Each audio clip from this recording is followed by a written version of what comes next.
like, oh, look, there's the hole. I found it. You see, now that's the first thing that Twitch picked up. No! It might have picked up the tail end of it. I don't know. It's hard to tell with the delay. But anyway, hi, everyone. We're referencing other things, but not what you think. This is, if I'm editing correctly, episode 26, which means if we're in 90s anime, this is the finale, where we have to run out of money and show you random clips of other stuff. Oh, no. Now there's a picture of a hedgehog. What could it mean? Something, human connection. It's just Anise's wild shape. It's fine. Oh, okay. But yeah, so last time we kicked the mystery solving into high gear and learned a whole lot, and I'm not going to be able to recap all of it. So if you're binging through this, I hope you remember what just happened better than we do.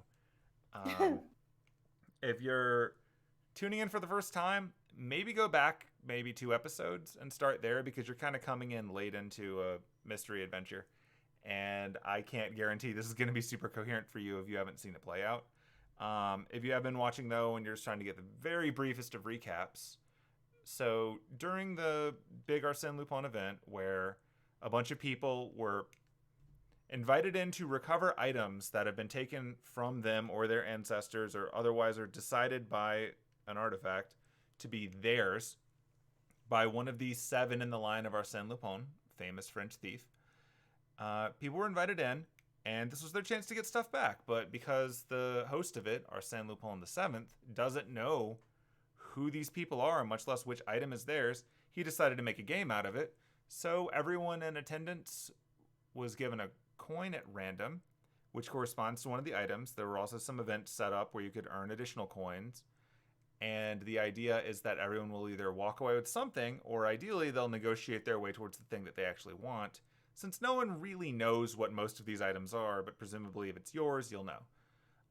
Over the course of the event, Anise and Penelope, our heroes, managed to coordinate through an incredibly convoluted fetch quest, getting everyone the coin they said they wanted, while also pocketing like 3 or 4 each themselves, of the extra ones that don't appear to correspond to anyone. Things are going pretty well. Every coin save 1, which was a weird late edition anyway, were claimed by someone. Well, but 2. The second one was, of course, going to be determined by the winner of a music duel, a battle of the bards between Penelope, our halfling hero, and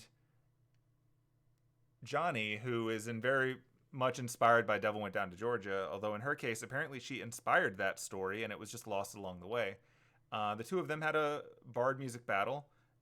Penelope came out on top through amazing pyrotechnics, through amazing interaction with the audience, through a little bit of beguiling halfling fey influence charm, and through, in general, winning over most of the crowd in advance, because everyone here knows her at this point, and a lot of them owe her favors for helping them get their things back. So that was working out all around. Following the conclusion of it, Penelope was given the coin that corresponds to the golden fiddle of lore. And as Arsène Lupin himself was awarding the coin, a strange smoke appeared, a gas of some kind appeared in the room, and most of the people in the room fell unconscious immediately, including some people who were immune to magical sleep. That's weird. The ground then collapsed under them into the underfloor maze on the floor before. This was a maze that was shrouded in magical darkness. And due to the weird properties of that room, everyone who fell in there then got shunted over into the relative safety of falling into a giant pit of sand, which was the punishment for messing up that maze back when that maze was relevant for getting a coin. As far as anyone could tell, the only item that was stolen during all of this confusion of people being unconscious and then shunted in darkness was the coin corresponding to a silver arrow, which was won by Nora, the elven druid who accompanied the party, or rather met the party here, but who Anise knew from her backstory. And Nora doesn't have any particular attachment to this arrow. In fact, no one seems to be specifically looking for it, but the fact that all of this trouble happened created a bit of a mystery as to who did it and why. Through a bit of digging, through interviewing some people over the course of a few sessions now, it was determined that the collapsing from the floor was the result of a C4 detonation in the maze by a mercenary who has no memory of doing any of this. In fact, he and his partner were here to recover an item that they got the coin from out of the lottery, so they have no real incentive to do any of that, and neither one of them has any memory of being involved in it as far as interrogation could turn out. Kay, the guy who did this, was in fact found in the ruins of the maze when the group went investigating, and he was safe and sound. Apparently, none of the stuff collapsing or exploding around him seemed to hurt him, so that also meant that no one was harmed by this incident, meaning the safeguards of the mansion did not actually trigger to signify that someone was at fault. Concerned that this means a great deal of knowledge about how the games are going to work far enough in advance to coordinate this, Anise and Penelope jumped into full investigation mode, with Penelope specifically interviewing a bunch of people, including a strange mage nobleman from the Clock Tower Association who she can't quite pin down. Penelope doesn't know what her deal is. She knows that she's apparently capable of shrugging off while still being aware of a strange enchantment, which should be impossible as far as Penelope is aware. Beyond that, there was some interviewing other people. The mercenaries didn't have much of an answer. One person is still unaccounted for from all of this event, and that is this guy who, his name was Jimmy. He was super drunk when he wandered in, and he disappeared at some point prior to the concert and wasn't present when it happened. Through looking through Hemlock's vision of the event, or rather Hemlock's memory of the event, it was determined that when the smoke came up, 5 people were moving around inside the smoke, and presumably based on like a head count of which people didn't fall unconscious and which people would have been in the smoke, because a few of them jumped out of the way, there was one missing person, if not 2, depending on whether or not, and like Hemlock couldn't tell, but depending on whether or not the woman from the church who was nearby counts. But assuming she does, one missing person. If she doesn't, then there are 2. Not accounted for. It's assumed by the group at this point that the person responsible for stealing the coin is Jimmy, the drunk guy. Trying to figure that out. Over the course of further investigation, the group determined that the vaults, which contain all of the actual items that these coins correspond to, are compromised partially because the outer locks on the room that leads to them were unlocked. Through some backtracking, Penelope discovered that they were unlocked apparently right at the time of the concert, but the inside locks that contain all the actual rooms with the prizes in them stayed locked. So that's a half measure. While investigating upstairs, Nora cast the detect object spell on looking for the coin, because she'd had it before, the arrow coin, which led to a very brief run across the top floor, cut off by the room, which led the group to believe that whoever had the coin was in one of the prize rooms. And upon getting to one of the prize rooms that was different from the rest, it was noticed there was some damage done to the door. There was a smell of bleach coming through and some water leaking around the floor. That was odd. There was also someone trapped inside.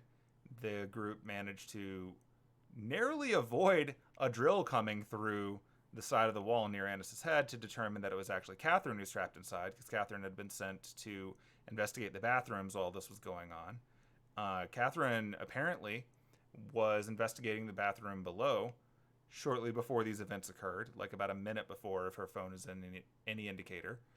And when that happened, she got jumped by someone invisible and then woke up locked in that prize room upstairs. She managed to, with the aid of the hole drilled through the wall and someone going and triggering the outside door, summon one of her Roombas, which was able to unlock the door, and that got her out, although the smell of bleach was incredibly strong. Using this, as a tip-off that whoever did this presumably snuck out through the bathroom, Anise ran downstairs with the aid of her monk friend, Derek, and the two of them went down to square off against whoever was in that bathroom, only to find that the bathroom was empty. It was apparently used as a staging area to sneak into the room above. This all checks out. They follow the smell of the bleach to one of the private rooms, which is locked away. And since someone was in it, it was going to be sealed for 30 minutes. So the two of them set up down there, along with Nora, to ambush whoever comes out. Meanwhile, Penelope and Katherine upstairs have set up positions around the two doors that there's no leaving. Or rather, the two middle doors where there are no guards, to watch for that just in case the person manages to sneak out through the top after all, with Roombas guarding the top and bottom exits as well. I think I covered most of the details, although one other thing that was determining, because wow, a lot happened last session, was for a little bit, Penelope was undercover, pretending to be one of the sisters from the church, and she got access to their closed-circuit video system to track down the security on different rooms throughout the night, and she noticed that about a minute of footage was missing from the room where Kay and his partner were largely standing still most of the night. And since they've been compromised, that sort of flagged as a bit odd that a minute of footage was missing during the spot immediately before and immediately after. No one was seen entering or leaving the room. And also, the only people that were in the room for the gap were the two mercenaries and the church guy who was stationed in the corner, because there's a church guy in every room that has items. So that stood out to her as odd before the rest of this happened. I think I recapped all the high points. Like I said, if you're just tuning in, I hope you go back and rewatch this, because a lot happened. And we're going off of my memory. So if I said anything incorrect, whatever happened before is actually canon. I'm talking a lot. Does that match the way the two of you remember it? I think Pretty so. much. Yeah. Okay. I started out as that this is going to be brief, and then I just started going, and I'm like, oh, these are all bullet points that are relevant. Hooray. What is... Are you just playing Never mind.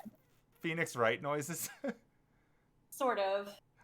That's fair. It was the clip from the Persona 4 him Daisy comic where he's like, Ace Detective. Case Nice. closed. Excellent. Although last time it was admittedly pretty funny when you walked up to the Roomba and it made a Caterpie noise. Yeah. I might have to Yeah, grab that's some probably- Pokemon Gen 1 sampling noises for those robots in the future. Let's put that on Bible.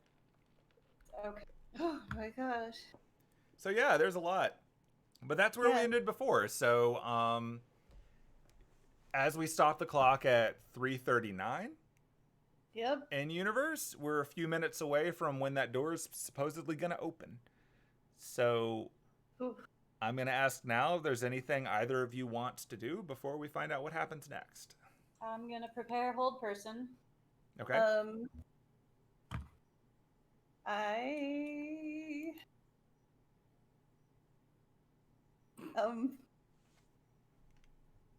gonna prepare.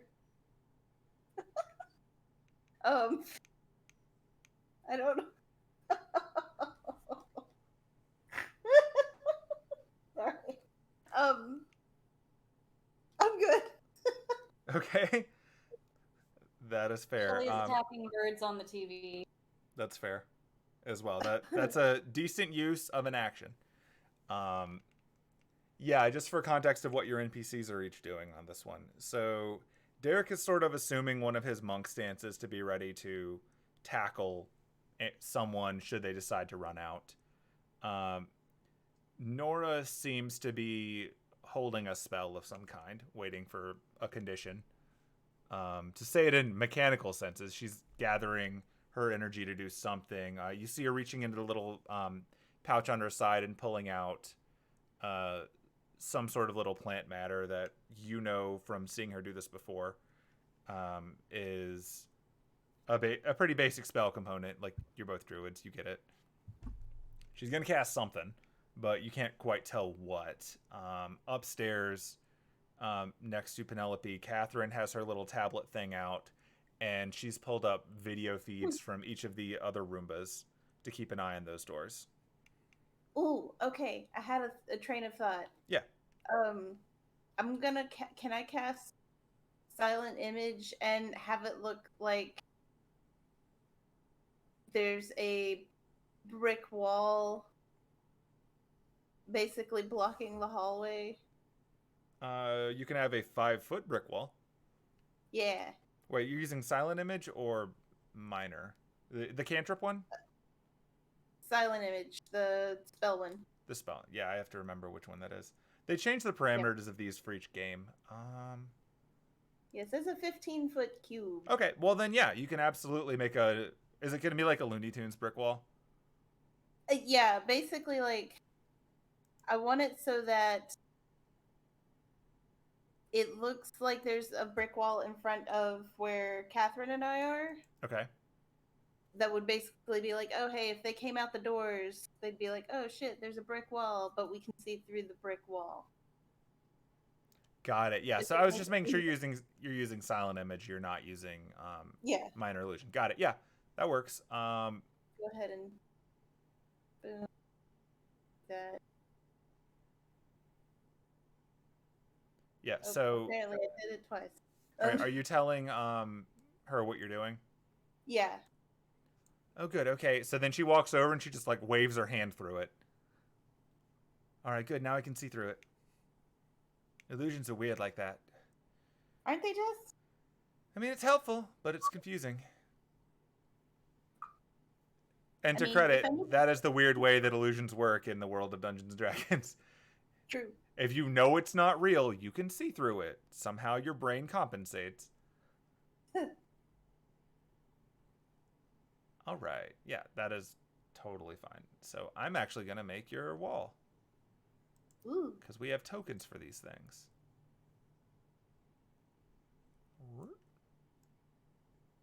Get you a token. So you're just going to make it directly across in front of the two of you? Yeah. Do I have the ability to draw on? You should be able to put a marker in. I'm trying to remember how to do that. Drawing. Yes. Drawing mode. Right there. Okay, so something in that neighborhood. All right. Let's see.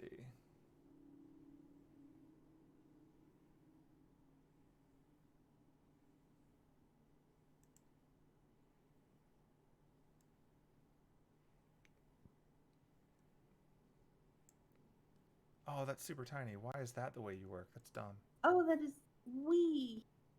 Yeah, let's do better. So wee.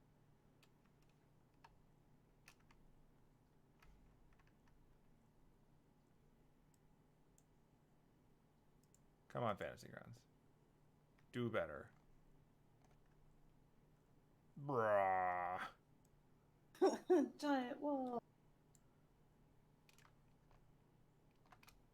Now rotate it. No, don't resize it. We're rotating. I am not meant to understand how this game works. That is my understanding of the world. I don't know. We have no trouble rotating them when one of you are doing it. But when I make a weird... There you go. Hooray. All right, you have your fake wall now. Cool. I don't know how to clear the drawing, but yeah. You should be able to just right-click on it and then go to pointers and have a clear button. Or drawings, I guess, is what you use. Yeah. There you go. Boop. Hooray. All right, so you have a fake wall. Is that positioning about where you wanted it? A little closer to where they are. Okay. Like that? There we go. Cool. Perfect. As you do this, Penelope notes that you're probably really confusing that camera. Cool. Yeah, I mean, they already saw you drop an illusion, so you know what? Whatever. Okay, anything else that either of you want to do? I'm good. You good? Yep, I'm good. Okay. I like how I described all of that and I never actually moved the stream camera. Whatever, there's a wall. You'll see it in a minute, maybe. Okay, well, in that case, I will tick this up. Beep. There we go, 3:45. All right, so at the tick of, let's say, 3:45, we'll pretend that's exactly the amount of time. The door in front of Anise, you actually hear an audible ding, like on an old oven timer, and the door clicks, and it sounds like the door has unlocked. No one is currently opening it.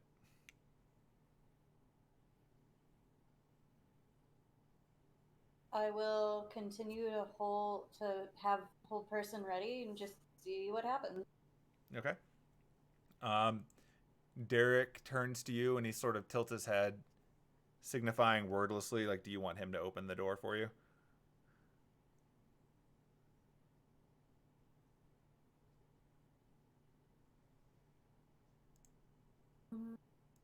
I'll just nod back to him. Okay. All right, so he's going to move up a little bit. And he's going to open the door.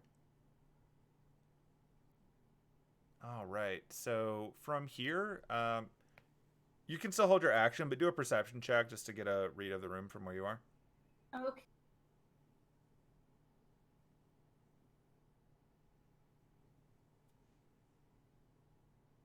Nice. 16. Yep, cool. So from where you're standing out here in the hallway, with your focus still looking for a thing to hold person on, you can see that the inside of this room, unlike the nice one that you were in before, this one's been through some stuff. Contrary to the picture that you see on the screen, the bed has actually been flipped over on its side long ways and is leaned up against the back wall. You can see the floor, like the under floorboard of the bed, was used like a makeshift ladder up to the ceiling above you, where, unlike before in the bathroom where it looked like someone, when you saw it, it was already mended, but you got from what Katherine said that a plate had been removed from it for someone to sneak above. Here, there's just a hole in the ceiling. Apparently, they just blasted through it at some point and used the bed as a ladder to shimmy up there into the room above.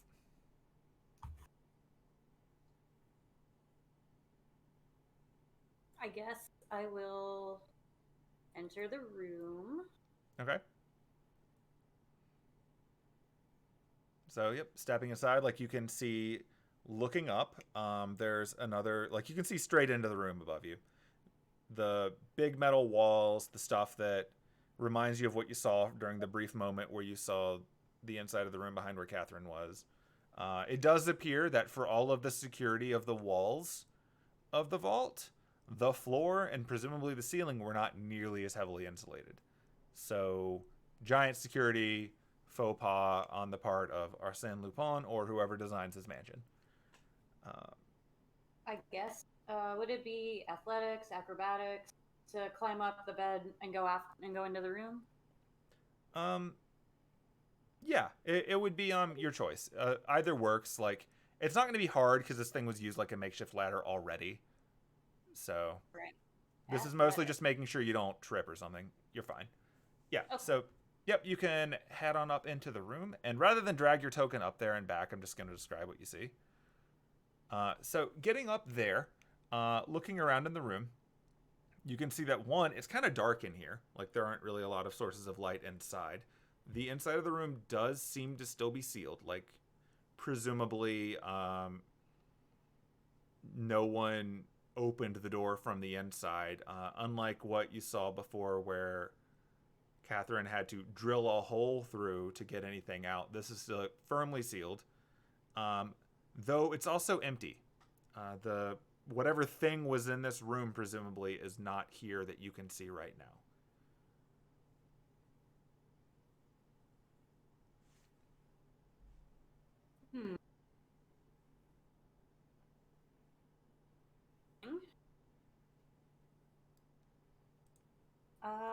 I'm gonna go try the door and see if it'll open from the inside. Sure. You're just gonna like try to open it. Mm-hmm. Yep, locked. I'll do a perception check, I guess, to just see if I can notice anything else weird. Sure. I can see in the dark, but I'll pull out my cell phone and use the flashlight just Okay. to help a little. Okay, so one thing that you noticed as you like, it wasn't as clear below, but it's definitely clear now that you're up here. Is that the room that you're in? It smells pretty strongly of alcohol. You don't see any alcohol around, but it smells pretty strong, like stronger than the alcohol that you got off of the drunk when he got here. But with your perception roll, I'm going to say that you could tell that this isn't like just normal run-of-the-mill alcohol. Because like Anise is familiar with alcohol. She's had it before. Or at least been around it because she's a person who exists. And this is a much stronger alcohol than any that you've ever smelled. In terms of strong smells, as weird as it is to rank this, the only smell you can think of that you've had recently that is stronger and more like stronger in taking over your senses was specifically that bleach earlier. So other than that, like looking around up here, you do see that while the item that was in this room doesn't seem to be here anymore, there was a great deal of fabric's not the right word for it, but a lot of almost like gauzy substance that was presumably used like a storage material to keep whatever was in it safe. But now it's just sort of crumbled down there. And checking around with it, with your perception check and your ability to see in the dark, with your flashlight especially, you get the impression that whatever was in there was one of the smaller items. Like, this is not a T-Rex head. This is something a bit smaller. And finally, with your perception check there, you actually can hear something coming from back downstairs where Derek is guarding at the door. You just heard something move. We'll jump back down. Okay. Is that another athletics? It'll be athletics if you're jumping down, yeah. Like, I won't make you roll to climb back down, but if you're jumping, that's athletics. Okay, so you're jumping back down, like, directly to the middle of the room? Sure. Yeah. It's fine. Like, you're doing fine. Like, you're not taking any damage from it, but it does throw you off balance a little bit because you're technically jumping down like 15 feet. It's not a fall, though, is the important part. So, yeah, you jump back down, and when you do, you land on the rug because the rug is still there. And when you do, the rug slides a little bit under the force of you hopping down at an angle. And when it does, you hear someone slip that you can't see, and they collide into the wall near you. And now that you're down here, that smell for alcohol is way bigger than it was before. Like, you'd smelled bleach out in the hallway, but here, not straight booze. Like, something invisible is exhaling a lot of booze smell. And it's right between you and Derek where the tokens are on the map. Invisible person right in front of me. All right. In that case, we will, like, first of all, I'm going to ask, you're planning on casting Hold Person if you see someone, right? I'm just going to cast Hold. I'm mostly asking if you're willing to, like, break the rules of the event before we go through the trouble of rolling initiative and all of that. Okay, remind me of what the consequences were for doing that. The consequences explained by Lupin were that everyone here is protected from everyone else so long as they don't essentially attack someone else. But as soon as you attack someone, the protection's gone. You know from what Penelope learned before that this is based in part on the sanctuary spell that clerics get. So the conditions for that one are that, mechanically speaking, if you do an attack roll or if you target someone and force them to make a save, that usually triggers it. However, you know there are some exceptions from what Penelope figured out as well. Like if, for instance, if you're doing something that is not strictly going to hurt them and it's not strictly casting a spell, there are some things that get around it. Case in point, someone managed to knock everyone unconscious before. Or you saw on the or you didn't actually see this, so I won't go into that, but I'll rewind to that later whenever you get this data. There have been instances of things throughout the night that feel like they might have broken the rules, but apparently didn't, because they're not quite as clear cut as Lupin made them out to be. In terms of what you're trying to do here, you know that apparently the super angry lady from the church implied that the lot of you would be okay if you broke the rules, specifically regarding the person responsible for this incident. It's up to you if you want to trust her, but that's what she said. Okay. That hold person, or just grabbing and forcing a grapple roll would be the two things I think that I could do. So, yeah, I think I'm gonna cast hold person. Okay. Does hold person require that you can see someone? Oh, yep, it sure does. Never mind. Okay. I will not do that. I will reach forward and try and grab who or whatever is in front of me. Okay. In the interest of not rolling initiative for 40 NPCs for the entire house, we're going to be a little loose with this unless it actually turns into a fight. So, yeah, you can do an athletics check with disadvantage because you can't see them. Vent.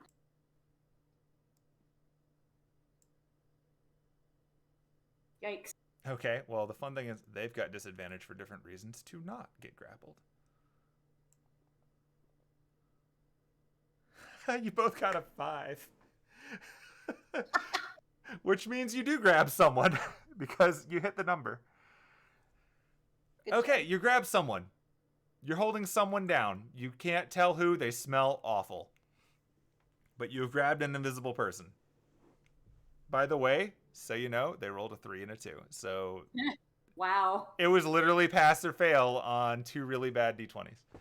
Wow. So, okay, yeah, you've got someone. You have someone grabbed at the moment.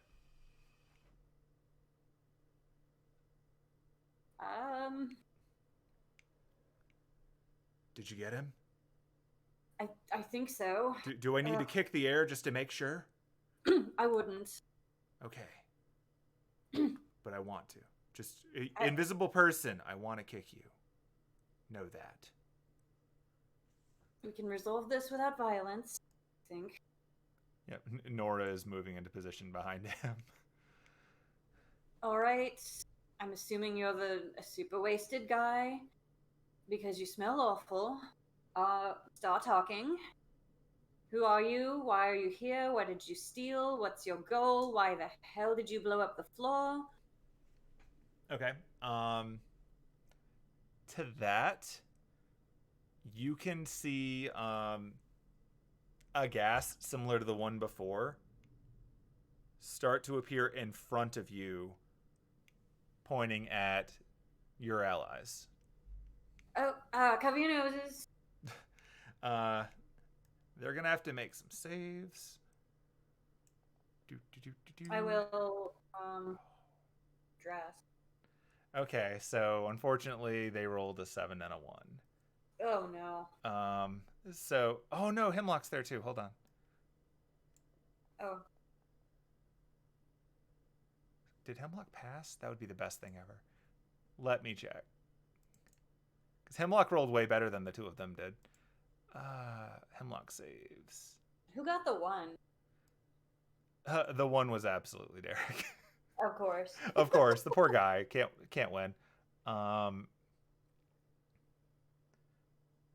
Okay, so nope. So as you say, cover your nose. All three of them pass out. They're all to- a sleepy sleep. I'm going to start holding my breath. Okay, it's not coming back at you. It's to use a D&D term, this is what's called a cone. Gotcha. So it's moving away from you, and it doesn't seem to be wafting back, but it's still understandable that you would want to hold that. So let's drag some sleepy sleep to them. I'm gonna reaffirm my grip on this person and just start shaking him. Like, stop talking soon, or I'm going to get violent. You don't want me to get violent. Okay, so now you're gonna have to make a contested strength check. Hooray! Or athletics again. You would use athletics again for this one. I would use athletics? Yeah. Okay.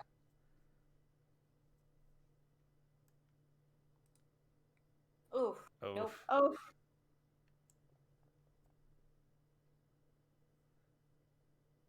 Okay, this time the invisible person does break away from you. Although, when they do, they stumble over Derek in the hall.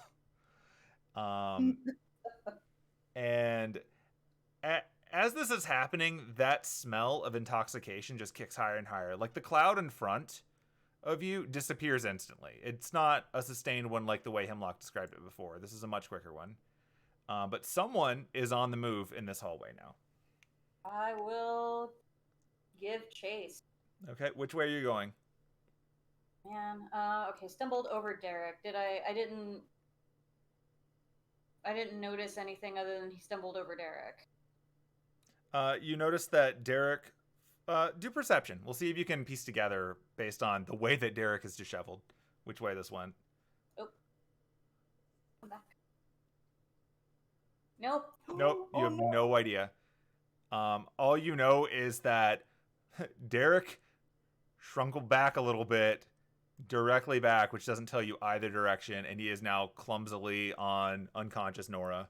And Hemlock, the bird, gets bumped by that back a little bit too, but doesn't take any damage. They're just sort of plumped over there like they are on Sunday evening at a convention. So you don't know which way he went. follow your nose. Yeah. All right. I'm gonna run over here. Okay, so as you run up there, like, that door's closed. Okay. So that door doesn't open. I will tell you that. Like, it's open on the screen just because I think we forgot to close it when you were playing before. But there you go. It's closed. So there's no running out that door without opening it, presumably. All right, I'll run the other way then. Okay, you're running down. So as you get to this intersection, the door to the right is closed. The door to the south to the kimono room is open. And this room over here. That's the room we were in. You were in it before, but like, its door isn't locking or anything. Like, you know that for whatever the reason with the rules, like, you only get 30 minutes of these rooms. You don't actually know if that means that the door is only locked for 30 minutes or something would stop you from going in again. You just walked in another room, so presumably it just means the doors don't lock. So technically, yeah, this guy could have ducked into another one of the rooms and just not closed it, or he could have left the room. I will run into this room. Okay. You still smell the alcohol. All right. I will follow my nose, I guess. Okay. Roll investigation. We're going to do this like you're a bloodhound. That's better. You've got the scent. You can smell the incredibly strong and miserable smell that is this guy's alcohol, and it definitely is coming from past the fancy kimono lady who gave you the puzzle and towards the other display room just past it. As I'm running through, I guess I will shout, "Invisible man on the loose. He has something. He smells awful." Just at the camera? At the camera, at the dude. Okay. The dude reaches up and starts saying something into his headpiece. Gonna cut to Penelope for a second. So, Sure. up in Penelope land, let's move the camera for the audience sake. Oh wow, it's really not looking at Penelope. Why can't it see Penelope? I'm invisible. So you're the perp. Yep, definitely. It was Penelope all along. Merlin, look at Penelope. Do it. Don't look at me, Merlin. Don't There you do go. it. Now Merlin can see Penelope. And by extension, cool. the audience. See, there's that wall that we were talking about. We did go back to it. Yeah. So upstairs, at this point, Katherine chirps up. All right, it looks like from some of the security feeds that I have coming off the bots, the church guys on the outside are all on their pieces at once. I think something's happening. Oh, huh. Well, whatever it is, it's not happening right here. Doesn't seem to be. I'm gonna have them fan out and try to figure out what's going on. Yeah. Okay. And at this point, downstairs for Anise, because I'm just gonna leave my screen super zoomed out. Apologies to me, but thankfully for everyone else, this is hopefully coherent. So, Anise, you see one of the Roombas flying down from over the T-Rex thing. Okay. If it feels the need to move. There it is. Yep, Roomba flies down near you and sort of stops next to you. It is now following you. Good. I don't know if she can hear through you or not. The drunk guy is invisible. He's got something from upstairs. He's on the loose, running. Smells awful. I guess, do I need to do another investigation to see if I can... No, your last one is still holding here. We're just doing events simultaneously. Like, your last investigation was literally 3 seconds ago.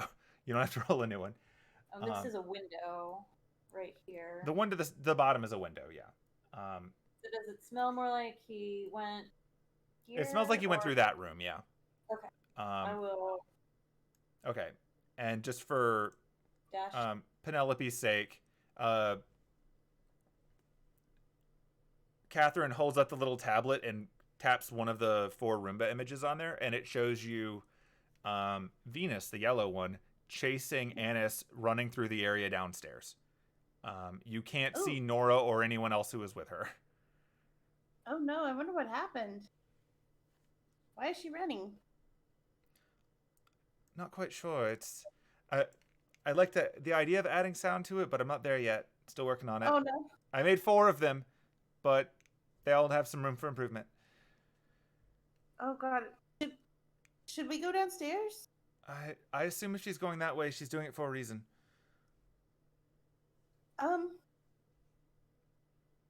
Oh god. Oh. Yeah, like, I wonder if she's running towards something or away from something. Because those are both that's a very critical difference.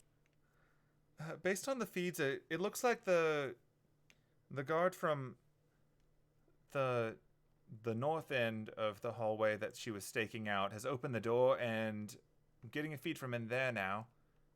And she taps a different little Roomba feed, and you can actually see Nora and Derek and Hemlock unconscious outside the door. Oh no. Oh god, are they okay? Oh god. Okay, yeah, we gotta get downstairs. This is bad. Okay, I'm gonna... fantasy grounds, why? Ah! She's gonna start running. Okay, so you're running towards the spiral? Yeah. Okay. I just got stuck. No, that's understandable. The map is cruel and unforgiving at times. Okay, so the 2 of you are running towards the spiral. We're going to jump back downstairs now. So yeah, you smell it making its way into the main lobby, towards the main entrance, but it doesn't actually go out. You can tell from your investigation that it's actually looping back up and towards the stairs at the middle. I will book it. Okay, it seems to be going up the stairs. I will go up. Oh no. All right, so you're going up? Yep. Yep, that's to the left for these ones. Oh. Just kidding. It's all good. All right, so you're starting to go up the stairs. Back up to Penelope. As I'm running, I'm flailing my arms in front of me in case I catch up to the guy. Right. Okay, And so I'm shouting, "I will catch you, you invisible bastard!" you can hear that. Penelope, you can hear this coming from a very upset Anise below you. As you're looking down from over the top, you can start to see Anise with her arms flailing, running up the stairway. In fact, I'm going to move her up to the map that you're on. Yeah. Because that has the better cross section for this view. Yeah. And you can also see one of the Roombas chasing her, which checks out. All right. Yeah. I'm not going to drag it up here, but you know it's behind her. It's her little Lakitu. Yeah. So there's a church guy standing in the middle of the stairs here. And Anise is running up, flailing her arms around. And you were looking down from... I think you were trying to drag it so that you were at the top of the stairs, right? Like you were over in this area? Okay. Yeah, I was basically trying to get to where I was going to be running down the stairs. Okay. So you're all now in the same place. And you can see Anise coming up. The church guy in the middle is like on his little earpiece and he's really confused. And then out of nowhere, the church guy in the middle gets shoved to the side. He doesn't fall off, but someone clearly shoved him off to the left.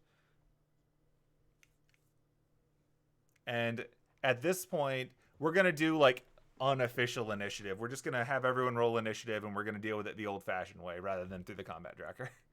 Initiative.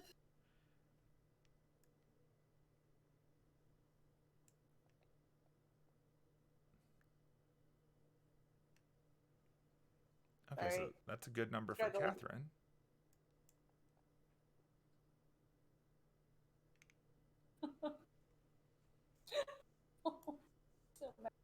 What happened? Oh, Shelly got upset that she can't catch the fake birds on the screen. We've all been there. It's like, this is not the deal. Okay, so I've got Anise on 20. Yep. Then I've got Katherine on 16. And then I've got rolls badly for initiative. Just kidding. I've got Penelope, then I've got rolls badly for initiative.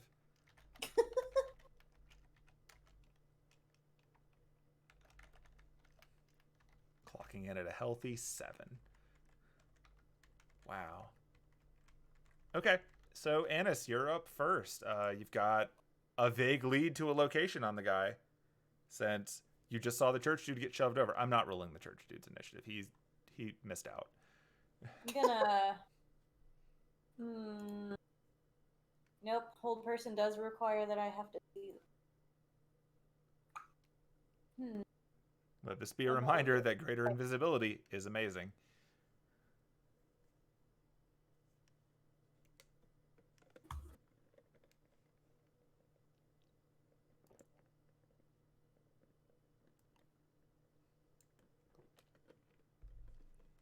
Still have not actually managed to attack or hurt. It's true. I'm gonna run up and try and grab him again. Okay. All right. Do an athletics check with disadvantage.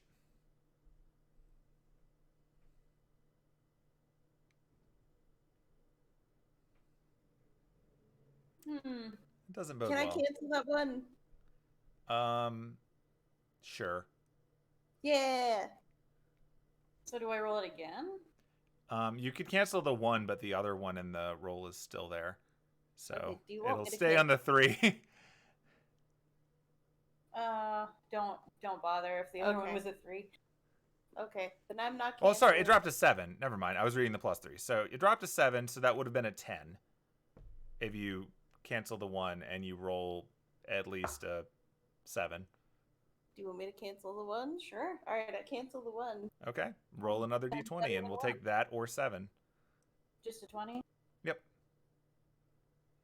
Okay, so it gets replaced with a 3. So No.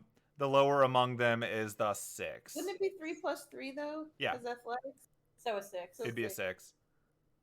Probably Okay. still not. No, that won't be enough. But at least I didn't trip and fall. No, you didn't fall and land in the water or anything. So what's going to happen is you sort of do a diving tackle here up to this spot, and you collide with someone, but you can't get your arms around them. In fact, you actually, like, you can't see well, but the difference between the first time when you were successful at this and this time is that the person has better footing. You kind of landed on them last time effectively. He landed right behind them, but he lost his footing on the carpet. This time he seems to be a little more firm, and you're also getting the impression he's a lot stronger than you were expecting. Like, firm, not muscle, but like when you plant your feet properly, you can be really hard to move. You're getting that vibe out of this person. So something's up. And now it is... Well, actually, is there anything else you would like to do? So that was your action. Yeah, I don't have much else I can do. I don't. Yeah, I've used my wild.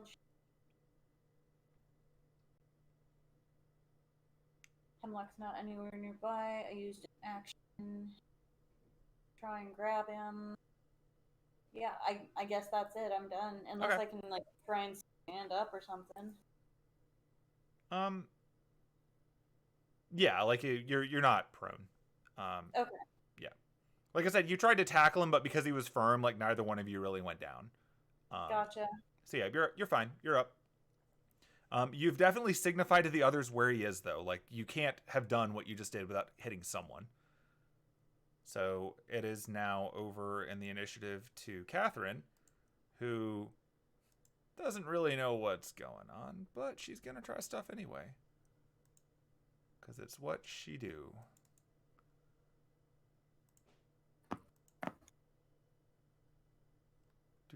Do. I'm sorry, the birds aren't real. Mwah. Cute though.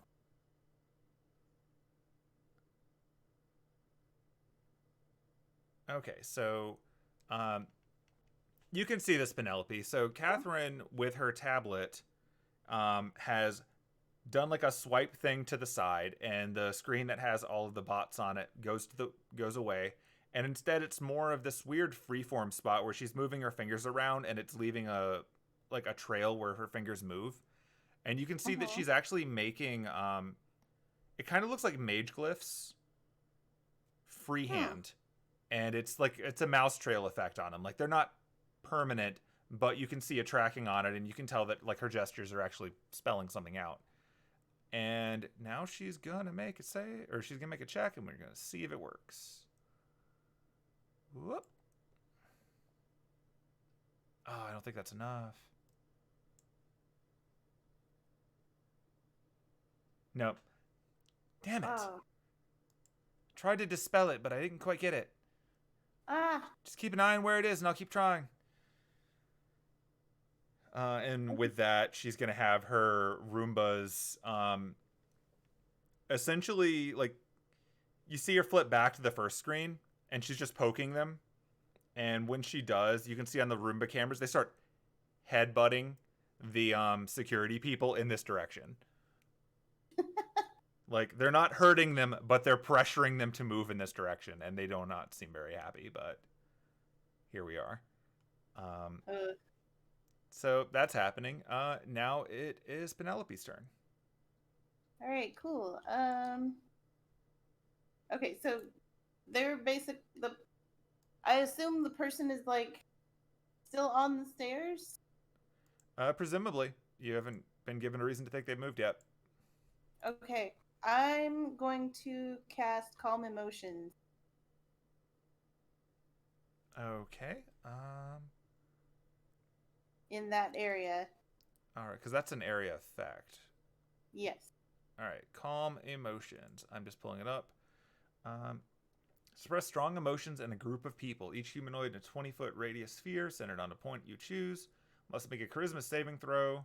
They can choose to fail a saving throw if they wish. 2 effects. You can suppress any effect causing the target to be charmed or frightened, or you can make a target indifferent about creatures of your choice that it is hostile toward. So what is your intent? Like, which of those are you trying to do? More of the second one. I love how I'm about to be like, whoever this is. I need whoever this is to stop being aggressive in their escape and in trying to hide from us. Okay, you're trying to make them more apathetic.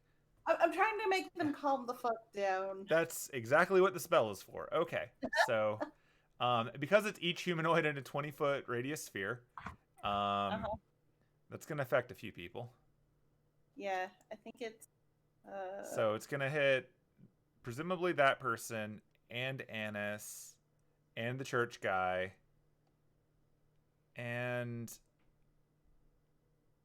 20 feet's a lot. I think it might actually reach the two of you unless you want to position it at a different place. Like, where are you centering this? Are you centering this like right next to Anise, or are you aiming a little bit lower in the stairs? Okay, so I'm gonna use the drawing mode really quick. Yeah. So I assume that the person is like right here. Is that generally where we've The last data that you have on this person is a little bit lower than that. Okay, so like it was like more right like, yeah, where your little cross is there. Like, this is about where it was. Because it was right next to Anise and that guy.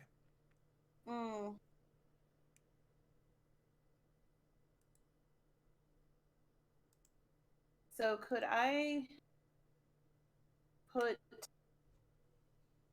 Oh god, I'm trying to remember how to do that radius thing so I could see what the radius is. Pointers. Oh, is it pointers? Just draw a circle.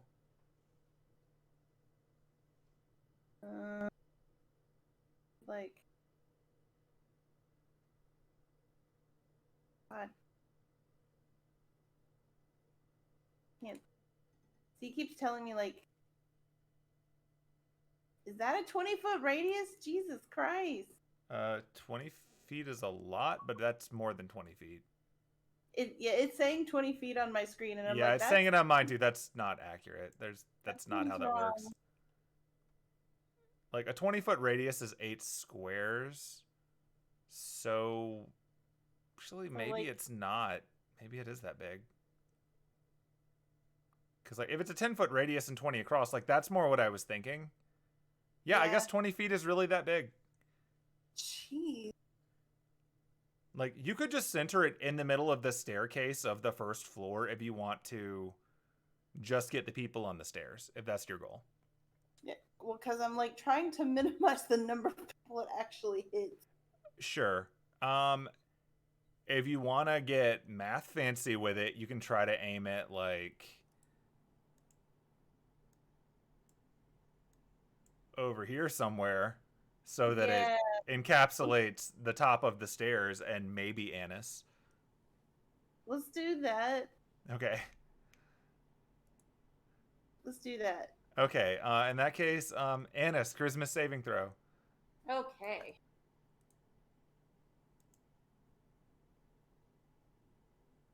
My worst stat.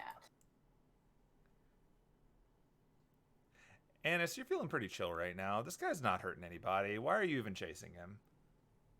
Why am I even chasing him? Like, you don't really care about this thing. You got the thing you came here for. This isn't your problem. It's not a big deal. All right, now I don't know if you'll actually see this, so I'm going to click the save and we'll find out. I think these are invisible, but if not...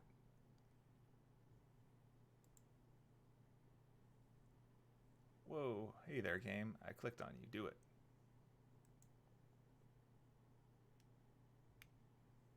Okay. So, since whoever it is invisible, you don't have a way of knowing if this worked or not. But, you know, Anise looks way more chill than she was a second ago. She was really high-strung, running with her arms around, trying to shove people and shouting, and now she seems to be a little less concerned about it. Anise, are you okay? Did I hit you? Everything is fine. Oh, God. Ugh. So, what? Why are we even chasing this guy? He's the guy who's been stealing shit. I mean, He's stealing shit. Snap out of it. is it really that bad to Yes. steal Yes. from a thief? Oh my God, you are not high, Anise. She's gonna run around and towards where Anise is. Okay, you bump into something. About there, you bump into something. Okay. She's gonna try and grapple whoever it is. You'll have to wait for your next turn, but yeah. Damn it. I'm just looking at the duration on calm emotions. It's up to a minute, but it is concentration. So you could drop concentration whenever you want, and then Anise will be back to normal. But you don't know if you got the guy or not, too, so that's kind of up to you. Oh, God. Enchantment's fun. Ugh. Alright, I'm gonna keep holding it. Okay. But I'm also gonna be like, Anise, I need you to get it together. Why though? Just get it together. Oh my God. I'm tired.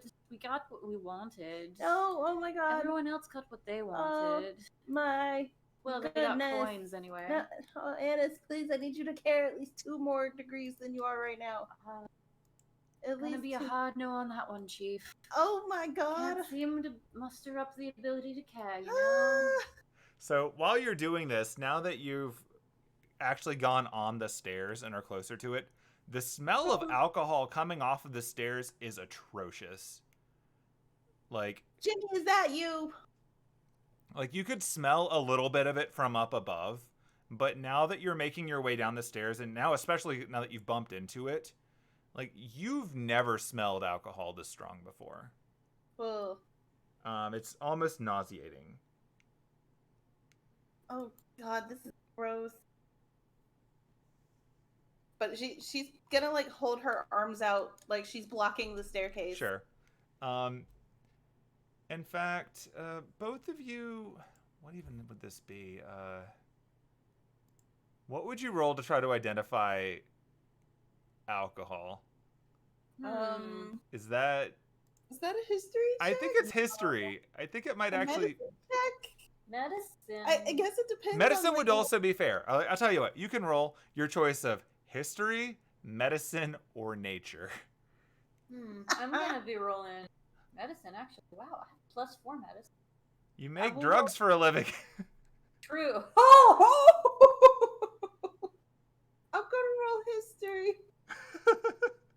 Oh no! And you can't even cancel it because you used your cancel on me. Oh The Does that refresh on your turn? Oh, it might. I think that refreshes on your turn. Hold on. So you can cancel that one. I'm gonna wait on the ruling. Let's see. Might be able to cancel that one. It would be really funny if you couldn't, but we're gonna actually play your role properly. Bountiful luck. You can't use your lucky racial trait again before the end of your next turn. Oh, betrayal, you're stuck with it.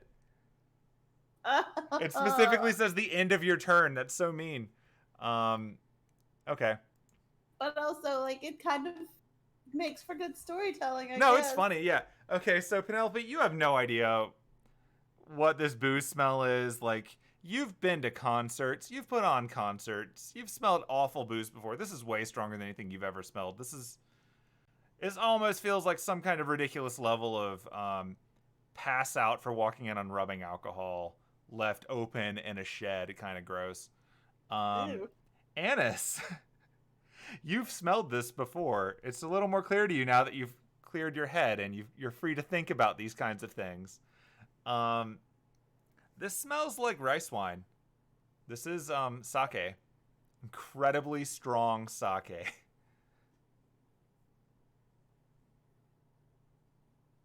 Ugh, cool. I don't know. I don't know what to do with that information. Sure. I'm just letting you. I'm adding flavor to it. That is the kind of booze you can smell. Also noting that at no point tonight have you seen anyone drinking sake.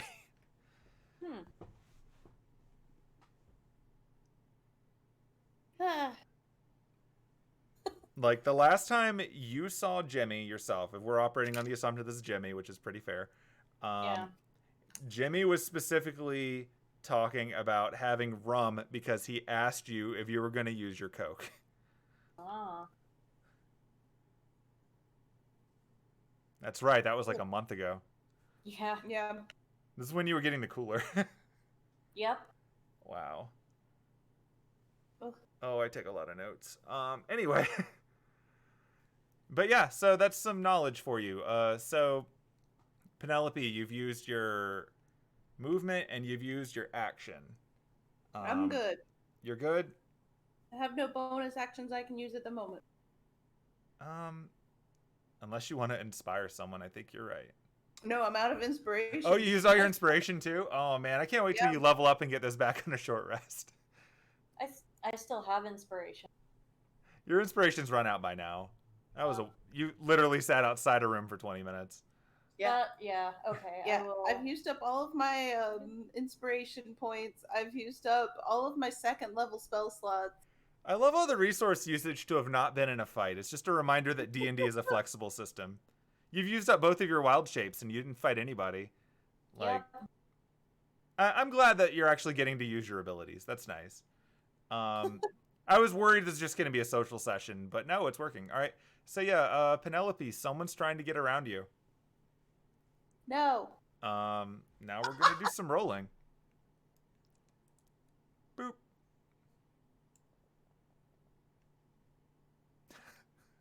They fail. Oh no. You prevent someone from getting around you. Yeah. Oh, that's such a bad roll. This is really... I'm glad you're both sides rolling really badly until Anise is like, I know that alcohol. Yep. I know that booze. I know that booze anywhere.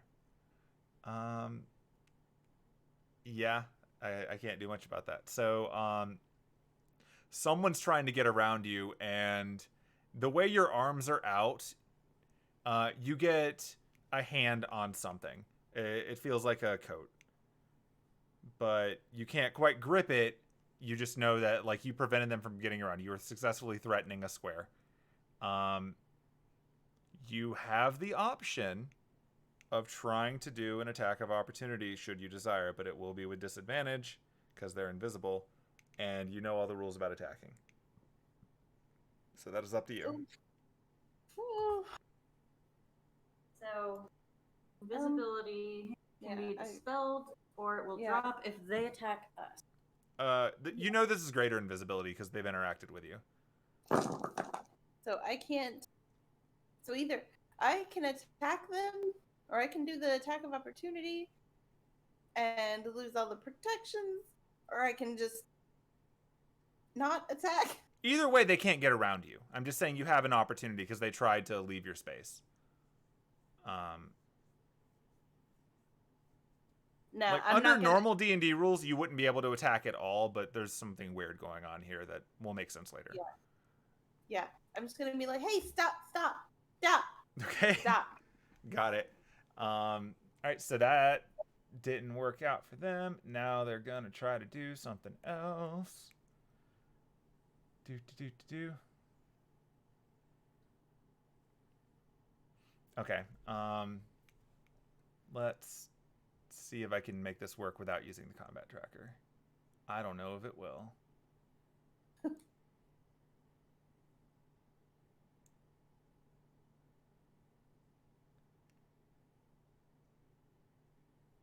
Okay, that did work. Did I just fail something? Or You did they did. Oh God. All right. Oh, I did. Oh. Ah. So it What works did on I you, but do? not on Catherine? That's so weird. Oh, I think I have to check the character. There we go. I'm learning all kinds of things about doing this without the combat tracker. That's interesting. Hmm. No, why would you do that, game? No. It moved the window instead of targeting. Don't do that. Boo. All right, you know what? I'm rolling you manually because you've annoyed me.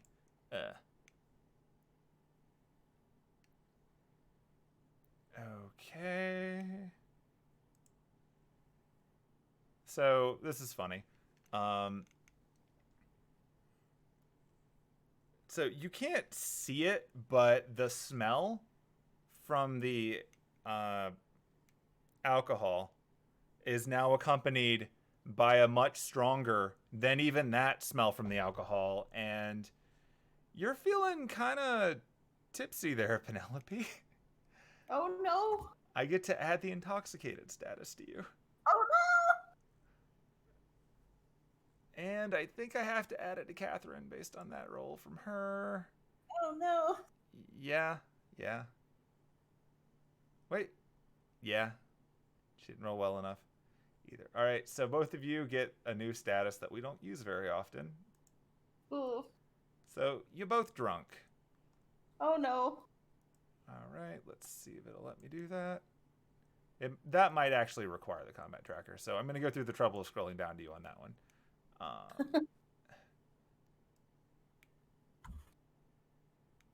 Boop. Intoxicated.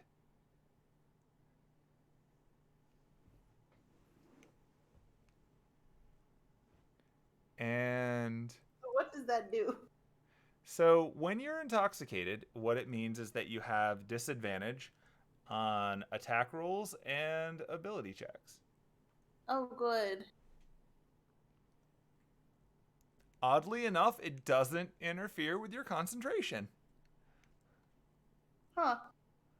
which Weird. is interesting. You would think that would make it harder, but it doesn't, because that's a saving throw. Okay. Oh good. And Catherine is also drunk. Fun times. All right. But you do prevent them from moving. Now it is back up to the top of initiative. It is with Anise, who's super chill now.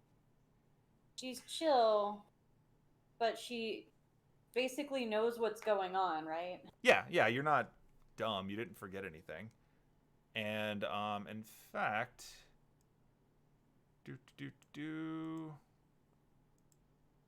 where'd your spell go?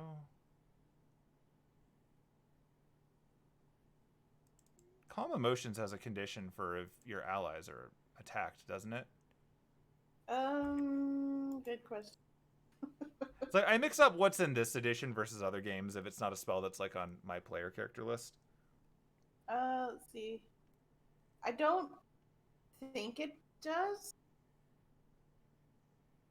I don't think it does.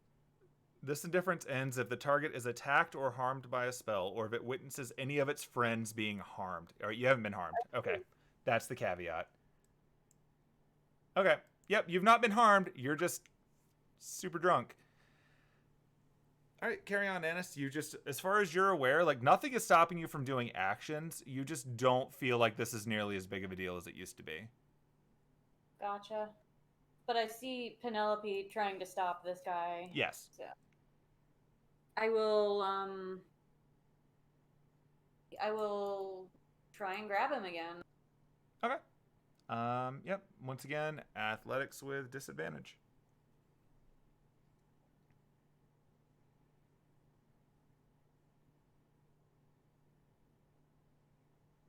One of them's a 20. Oh no. Aww.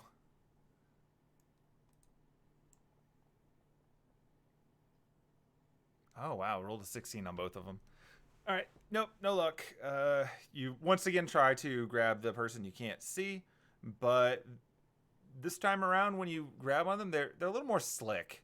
Like, it's not just that they seem to have good footing this time. It actually feels like you're trying to grab onto something that is low friction, so to speak.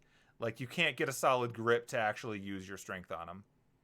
But once again, like, you can sort of tell on the screen now that they're directly between the two of you on that little first step at this part. So you know where they are, and they don't seem to be able to go anywhere. But you've not actually put them in the grappled condition.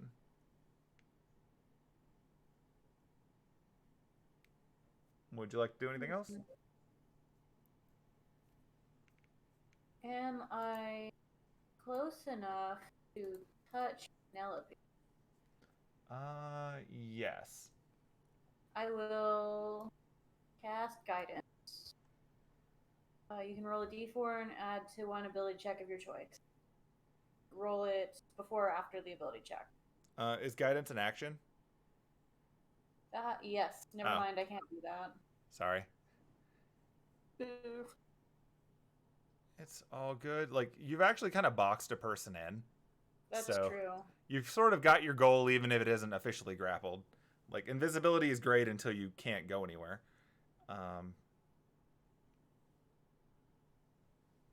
Okay, is that about it? About all I can do. Yep, I'm gonna spread out and make sure that dude can't get past me either. Okay. In that case, we will jump down to Katherine, who is going to chew through those spell slots, but you know what? That's the game. So she is going to once again try to dispel this nonsense. Only now it's a much harder roll.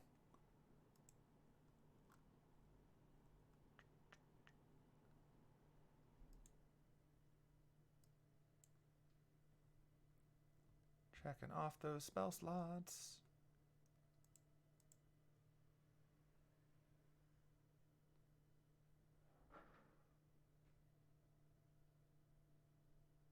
Oh, good. Thanks, Shelly.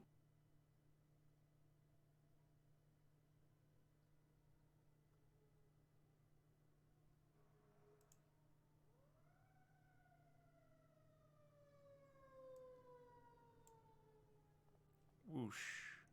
Oh, that 2 hurts real bad. The other one, we got it.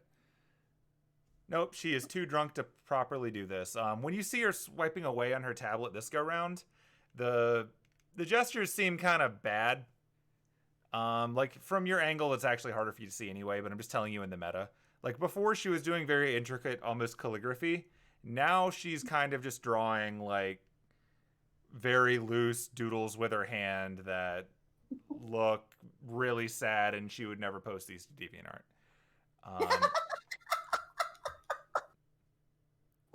But there's a non-zero chance she has one. So, unfortunately, she does not successfully dispel the invisibility. And she goes, you know what? You suck, and I hate you. And I didn't even get the good part. This is bullshit. I hate you. You're the worst. And then she sort of leans on the little balcony thing a little bit. If I throw up, that'll also make you visible. Just think about that. It'll be your fault. And now it is Penelope's turn. Oh no.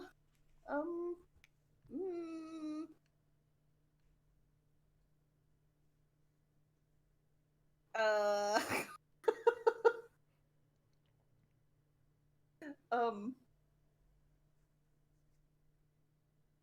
Shit. She's gonna. Okay, so she's gonna reach forward and just like see if she can touch whoever it is that's in the middle. Okay, what is she trying to do by touching them? You know, I don't know. Because, like, that'll determine if this is an attack roll or not. She's just trying to, like, get a sense of where precisely they are. She's got a pretty good sense of that by lack of other places they could be. True. Do you have any spell slot? Yeah, but I don't really have anything good that I could use. Charm person? I have to be able to see the person. Them. Yep. Most of my stuff is you have to be able to see them. Or it's like healing word. Yeah. Or disguise self. That's all I got at this. Wow. I will note that if you feel the desire, you can at least break the concentration on what's apparently just affecting Anise. Yeah, okay. I will break that concentration. Okay. Anise, you suddenly care again. I just kind of meet Penelope's eyes and shake my head. Don't blame me. I was trying to help. She like reaches both hands forward to try and like put hands on shoulders that she can't see to be like, hey, get a grip. Are you gonna roll persuasion with that? Yeah.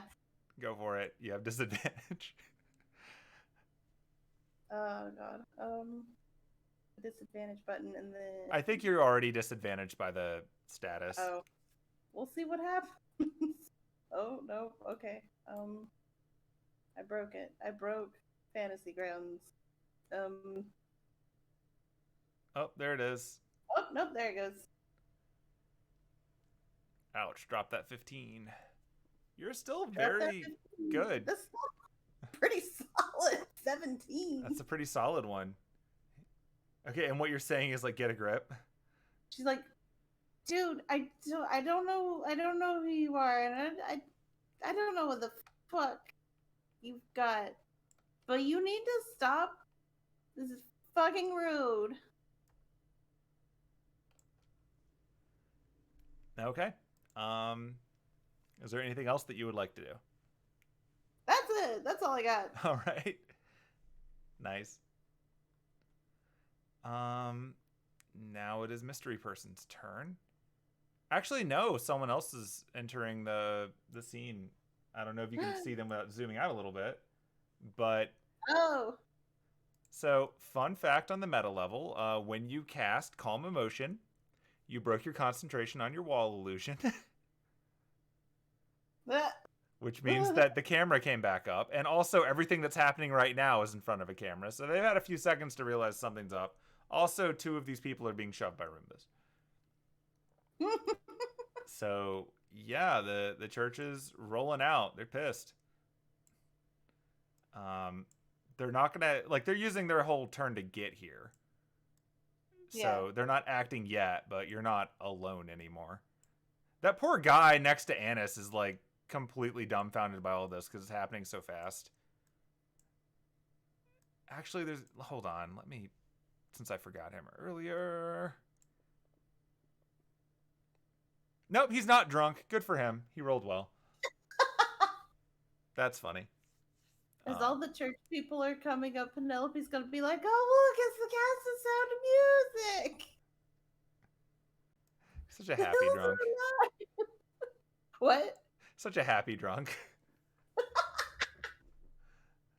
All right, so now it is mystery person's turn, and they're gonna try to get past. Seeing all the church people moving in on this floor, gonna try to get past Anise instead. So I guess the persuasion didn't work. Well, they don't really have a lot of choices. They're not attacking you, which maybe is helping. But they're definitely cornered. This is not going the way that they wanted it to. Nope. Wait. Ignore this. I'm trying to drop it, and it's just rolling anyway.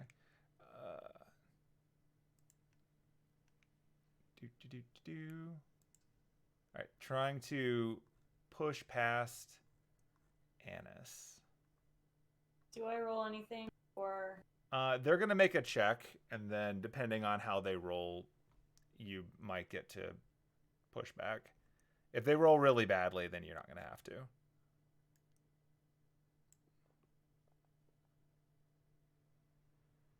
Because like under a certain threshold, they're not going to really be able to do that.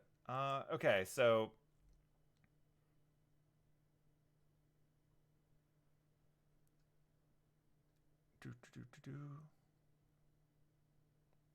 okay, yeah, so you can do an athletics check back at them. This is contested.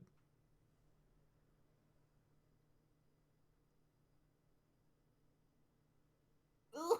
Okay. So, yeah, you are successfully shoved to the side. Bitch.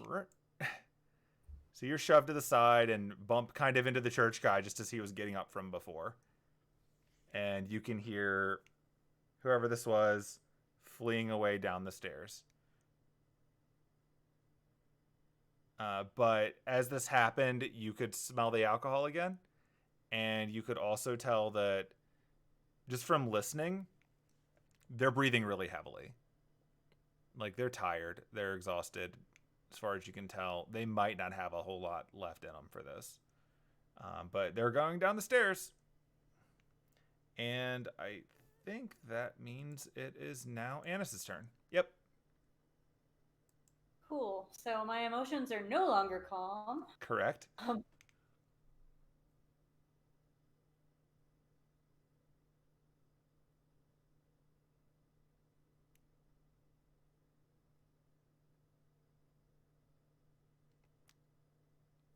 Did I lose you? No, No. I'm Okay. I'm trying to figure out what I want to Gotcha. do. Actually, wait, I have to check something. This is like my penalty for not using the combat tracker.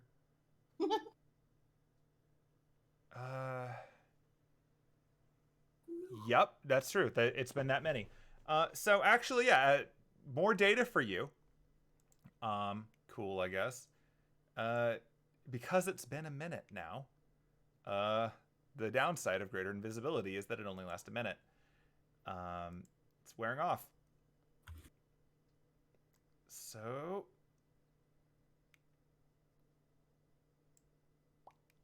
there you go. You see him. Oh, I can see him. You can see him. He looks pretty wigged out, too. Definitely casting hold person. Go for it. Tracker, where are you?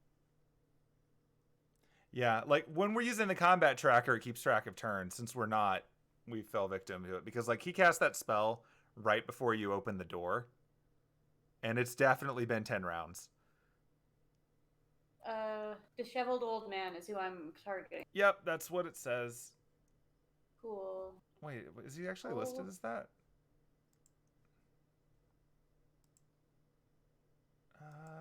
It has been so long since I've actually cast.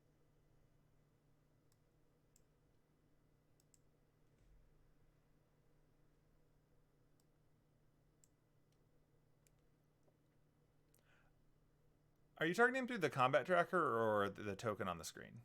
I'm trying to do the combat tracker. Okay. Try throwing it at the one on the screen instead, because the one that I just added is a different token from the one that was on the combat tracker.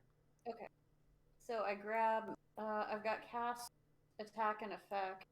I grab attack, throw it out. Yeah, I think you can just drag and drop it on him. Or at least it lets me do that. I don't remember if it lets players do that. I have tried to drag it onto. I always forget which things they let DMs versus players do. It feels like that should be universal. Okay, that did something. So it looks like he failed, or did I fail? It's his save. So yeah, he failed. Cool. So the reason why I was telling you to target against the one on there is because the numbers are different. So like ignore whatever gets added, but he still failed. Like a 3 is a 3. So he would need a +9 to beat you, and he doesn't have that for his wisdom save. So yeah, you locked him down. He can't move.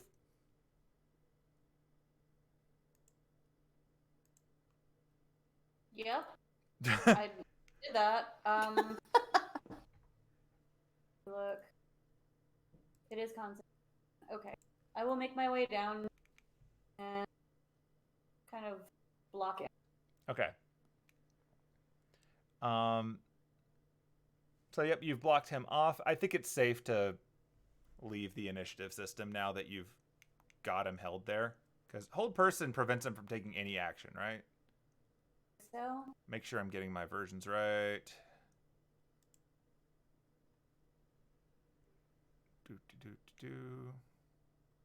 Anise, you have so many spells. What's up with that?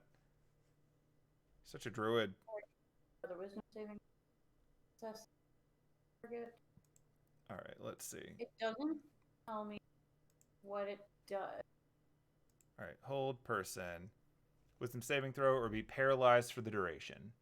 At the start of each of its turns, the target can make another wisdom saving throw on a success. Okay, so it's not actually done then. Because he could potentially break out of it. Mm-hmm. So, okay, we'll stay in order then. But for a minute or until he succeeds on that save, you have him. So you've moved down to sort of corner him. Yep. Cool. Going through, Catherine's up next. Catherine's just kind of stumbling around a little bit. She gets over to... Oh, come on. Fencing Grounds is so mad at me. It's lagging. It's probably lagging for the two of you as well, if it's lagging for me. A little bit. Yeah, there's too much going on. It misses the fine days of just fighting some mephits in the woods. When raps just hit a thing and they died and then they left the combat tracker forever and life was great. I missed that. We'll be there soon. Yeah, so Catherine's going to follow the rail around to Penelope. And then she's going to sort of lean down next to Penelope. And she's just going to go, so the good news is that Anise, I think, got him. At least for right now. The bad news is that, to use a phrase that I don't think canonically exists yet, and that doesn't really apply to us properly, we are white girl wasted. That's not okay. Nope. We have a problem. And our problem is that motherfucker right there. And I want to hurt him, but I'm not drunk enough to do it yet. Don't do it. I say we get him outside.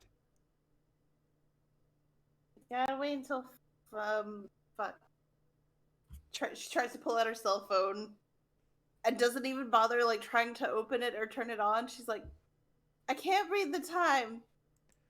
It says morning. I think it says morning. Okay. Wait, how can you tell it doesn't say anything? I'm guessing.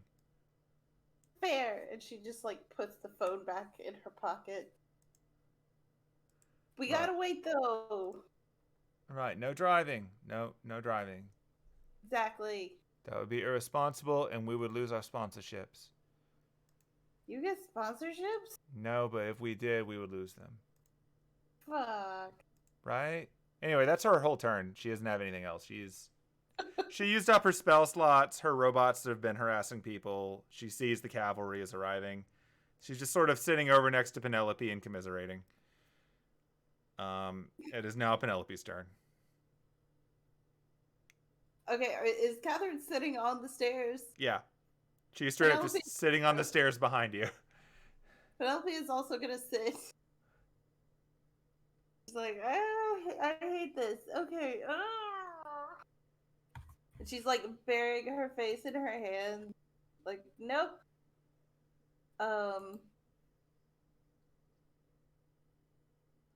Ew.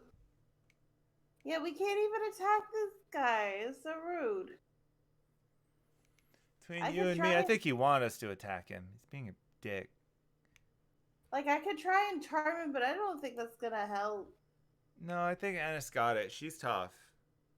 She'll turn into a bat. She's a boss-ass bitch. I am a boss-ass bitch. Yeah! Between you and me, I think it'd be really funny if Nora walked in on this. I Not for us, agree. though. We'd be embarrassed. It'd be so embarrassing. No, it's just no. Yeah, no, that'd be so embarrassing. This is the most embarrassing, but it's fine. It's not gonna happen. No, Nora's not it's gonna come. good. This has to wear off soon enough. She's asleep. She took a nap in the hallway. That's a good idea. I know, right? I need Is like that going to be like the extent of Penelope's turn too? yeah, basically. Fair enough. So the church people are now closing in and surrounding this dude. Like that guy's tired of getting shoved around constantly and moves in. And since he's being held, this guy is proceeding to actually cuff him. And while he may get a chance to try to break out of things in a minute, he's gonna have a much more crowded staircase. Sylvia is just sort of leaning and looking down at all of this go on. It's now going to get to him. He's cuffed. He's going to make an attempt. Do something with this. Anise, give me a perception check. Perception.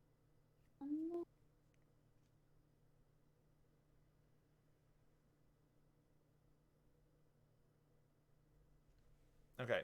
He's fidgeting with something in his pocket. Something kind of big that you didn't really see before because he was invisible, but he has something shoved into one of his pockets.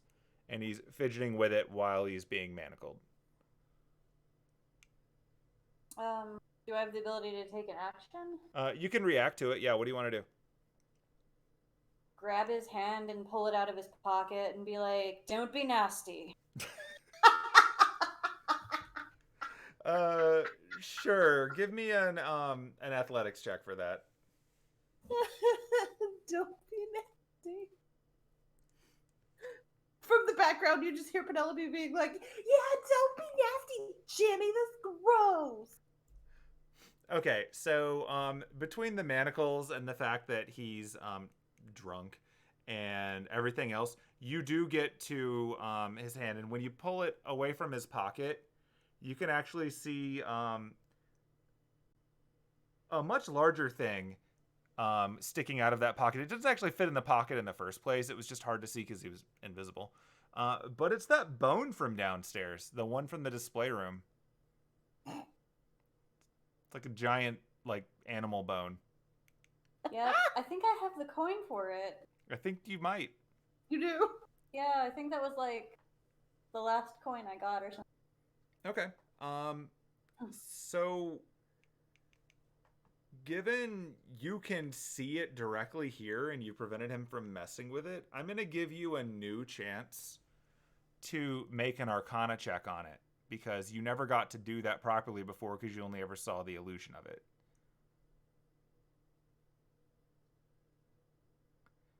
Okay. Not too much new information on this, but it, as noted before, it feels important. Like, this thing seems really real. Like, honestly, that, you know, from being a druid who's dealt with, you know, bones and whatnot, him running around with this giant bone sticking out of his pocket after all the tumbling he's done into people should have probably cracked the thing. But it didn't. This thing is incredibly durable, and it's still here, and it seems more important than he is. Although, you're also noticing that, like, he himself has something going on here. Like, that smell of alcohol is incredibly strong as you're all up next to him, but you don't see any drinks on him. Like, you always saw him drinking before. Like, he had a flask, like just a normal one, and you saw him getting drinks in there. But, like, he's somehow creating this smell. It's not like he has alcohol on him or he's soaked in alcohol. Like, he's exuding this stuff at incredibly high, like, coefficients of smell. I'm sure there's a word for it that's escaping my brain right now. Right. But overwhelming smell. And it's coming from him. And the more he's fidgeting right now, the worse it's getting. I'm going to cover my mouth and nose. I mean, the church guys seem like they have it, right? So he's been manacled now. Like, you know, unfortunately, you know this just by virtue of the scary stories you've heard about what happens when someone apprehends a mage, that the process that the church and the Mages Association, really anyone else who knows what they're doing, is first you bind their hands, then you cover their eyes, then you stick something in their mouth so that you can cut off all three things that people do for casting spells. And right now they've got his hands. And you've technically got him on lockdown, but he could escape. And if he has a spell or anything that he can do that doesn't require his hands, and he breaks breaks the control you have on him, he might still be able to do something. So he's not 100% handled yet. The church is still closing in on him. They've been using most of their actions to get close. So not 100% guaranteed.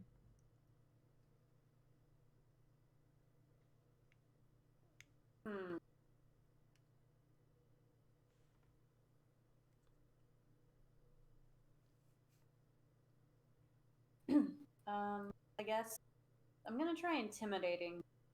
I guess. Okay. For the church stuffs a sock in your mouth or something to keep you from doing spells, do you want to spill any of the beans? Tell me anything about why you went to such lengths for a bone, an arrow? Okay, roll your intimidate. Eh? Boss ass bitch. Get him, Anise. Roll for boss ass bitch.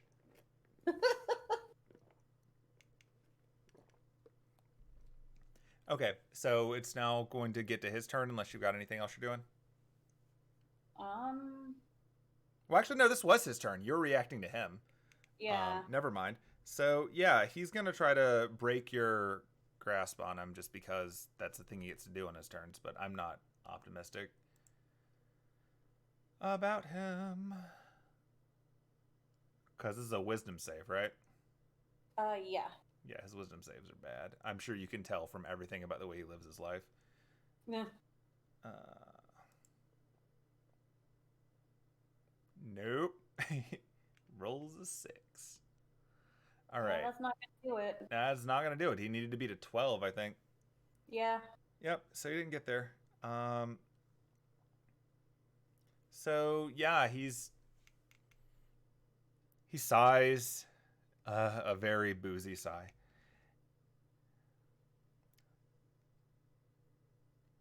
And then you can kind of look up at him and you see the resignation in him. Like, yeah, you've scared him a bit and he knows that this isn't going to work out. And he's just going to look down at you and he's going to say, some things we need to do. But it didn't hurt anyone. Keep that in mind. That's true. And there's always tomorrow. And he doesn't really give you much to go by, but you do get the vibe that he's giving up. He's not going to try to pull anything. And with that, Church Lady moves down, and per, what was said before, she absolutely shoves a gag in his mouth, and then throws a bag over his head, essentially. Like, it's kind of disturbing to watch, but it goes in line with what you would expect. So with that, they've got him, and they're gonna start taking him back upstairs. I'm gonna drop hold person. Okay. And just because he pissed me off, I'm gonna cast Lesser Restoration and get rid of that drunkenness. Okay. Go for it. I presume that he likes being drunk, and this would therefore annoy him. I'm gonna assume it works on intoxicated. It doesn't specifically say. Let me look at the spell, but technically, intoxication is like they gave it a different entry in Fantasy Grounds, but I think by actual D&D rules, it just counts as a kind of poison.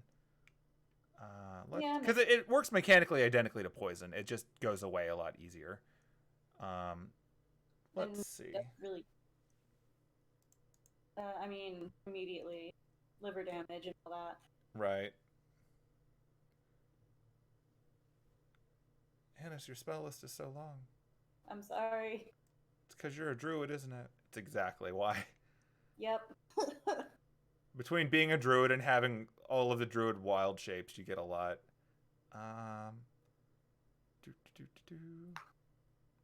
There it is. Blinded, deafened, paralyzed, or poisoned. Okay. So this is going to be an interesting thing for you because you wouldn't normally have to do this. But roll your spell casting bonus with a d20 like you would if you were casting a spell attack. Just roll a d20 or roll a d20 and then add your proficiency and your wisdom modifier. Okay.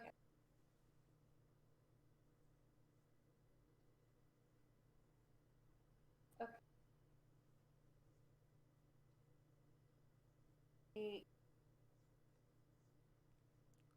12. 12. Okay. So as you're doing this to push the alcohol out of him, you hearken back to when you very first met this guy and you held the cleansing stone against him.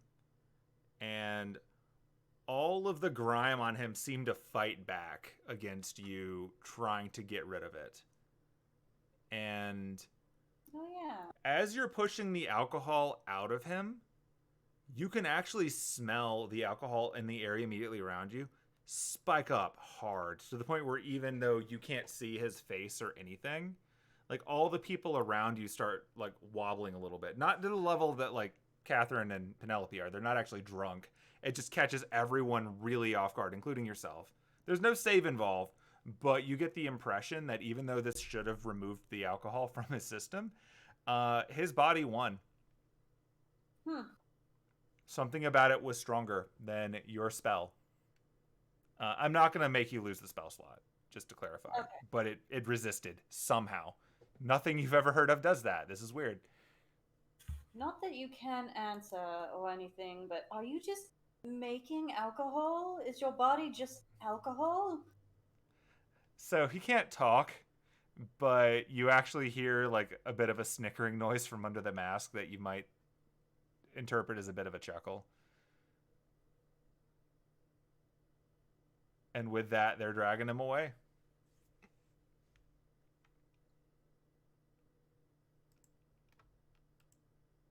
Well, I guess I'll walk up here and join these two on the stairs. Sit down with them. Penelope like reaches over and just like gives Anise the biggest hug and just doesn't let go. Lesser restoration. She's Yeah, still hugging. that'll do it. I'll also cast it on Katherine, and that's my spells. So I'm going to do you the favor here. Okay. As you go to cast on Katherine, she snaps out of it anyway. It only lasts a minute. I don't want you to burn through all of your spells. It only lasts a minute. Got it. Yeah. Like, I really would feel awful if you did that to cut these things down by like 10 seconds out of combat. So that's meta knowledge, but it only lasts a minute. So don't use up your spell slots. Okay. I would feel awful if I let you do that. So as you go to reach for Penelope to knock it out of her, you see that she sort of snaps to, and Katherine at the same time immediately just before you do. Like, nobody wants your lesser restoration today, Anise. Oh. Well, that worked out. Are you yeah. all right? Yeah, I'm fine. Fortunately, because this wasn't caused by actual intoxication, you don't have a hangover. Yay! You have appropriate amounts of water in your system to be fine. I mean, Penelope's been drinking water all night. Yeah. She does it every time the Twitch bot tells her to. Exactly. Thanks. Oh shit, I don't even remember. Thanks, Nightbot. But yeah, you did it. You've apprehended a dude. One thing that you notice as they're going up there is that the woman from near the stage, Sister Sylvia, the one who you got the shroud coin to, absolutely reaches into his pocket and takes that bone out. And she also rummages through his pockets and does produce the arrow coin. What the fuck? Why didn't he even take that stuff in the first place? Don't know, and he didn't tell me, and that's really annoying. Aw. Jimmy. Thought we could trust you, Jimmy, you asshole! Did we ever think we could trust him, though? I mean, not really. Actually, so Anise, you could see from this angle. Do another perception check.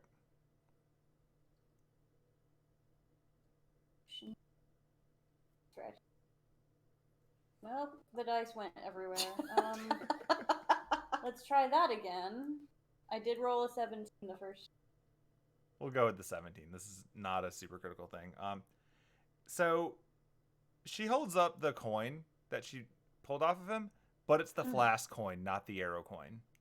Oh. She doesn't seem to pull the arrow coin off of him. I guess I'll get up and go back down to, or back up to where they are. Should also have the arrow coin, or maybe he does? He's working alone.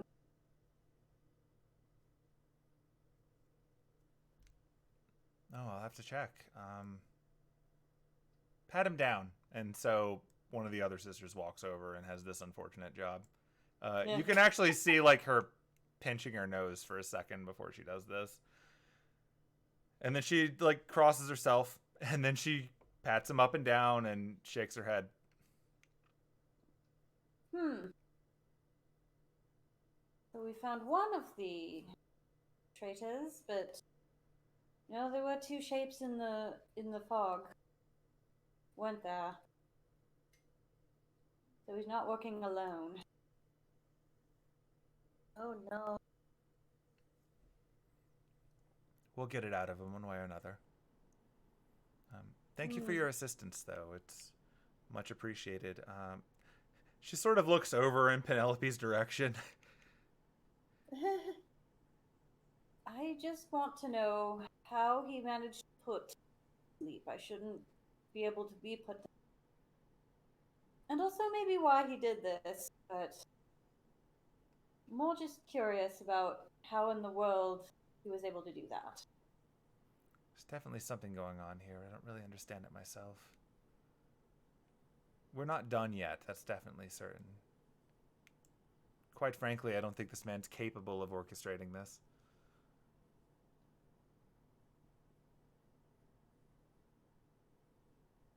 Who did it?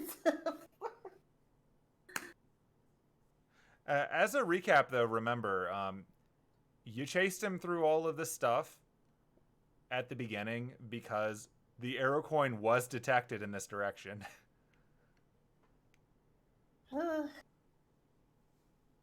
Okay, so we still don't have the arrow coin. And it was up here at some point. Yes, it was. Because Nora found it up here. Or she didn't find it. But, like, she detected it up here. Indeed. I wonder if maybe he took it and it fell into one of the rooms that he busted into? Maybe. There were two shapes in the fog. That too. I can't think of anybody else who was missing, though. Two shapes in the fog, and then there was someone downstairs. And then Kay. Yeah, who messed with Kay? Or is Kay lying? Maybe. It's a possibility.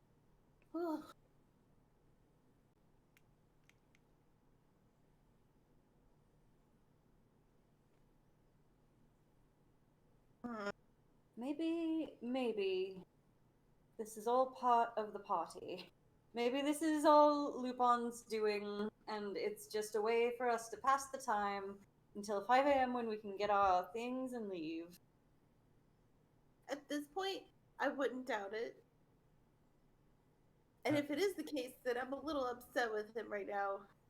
Sister Sylvia chimes in. If he's doing this and wasting all of our time, then I'll be first in line to let him know. But I don't think that's the case either. I don't think he would have taken a fall into the sand pit just to prove a point either. Well, he absolutely would to prove a point, but no point's being proven right now. Yeah. Also true. Well, You said there were 5 people in the cloud? It was... Right? I don't remember. I don't, like, in reality, it happened so long ago that I don't remember. Sure. I remember we could see on the footage there were 2 people moving through the cloud. Right. So I'll give you a little recap on that one because it was a while ago.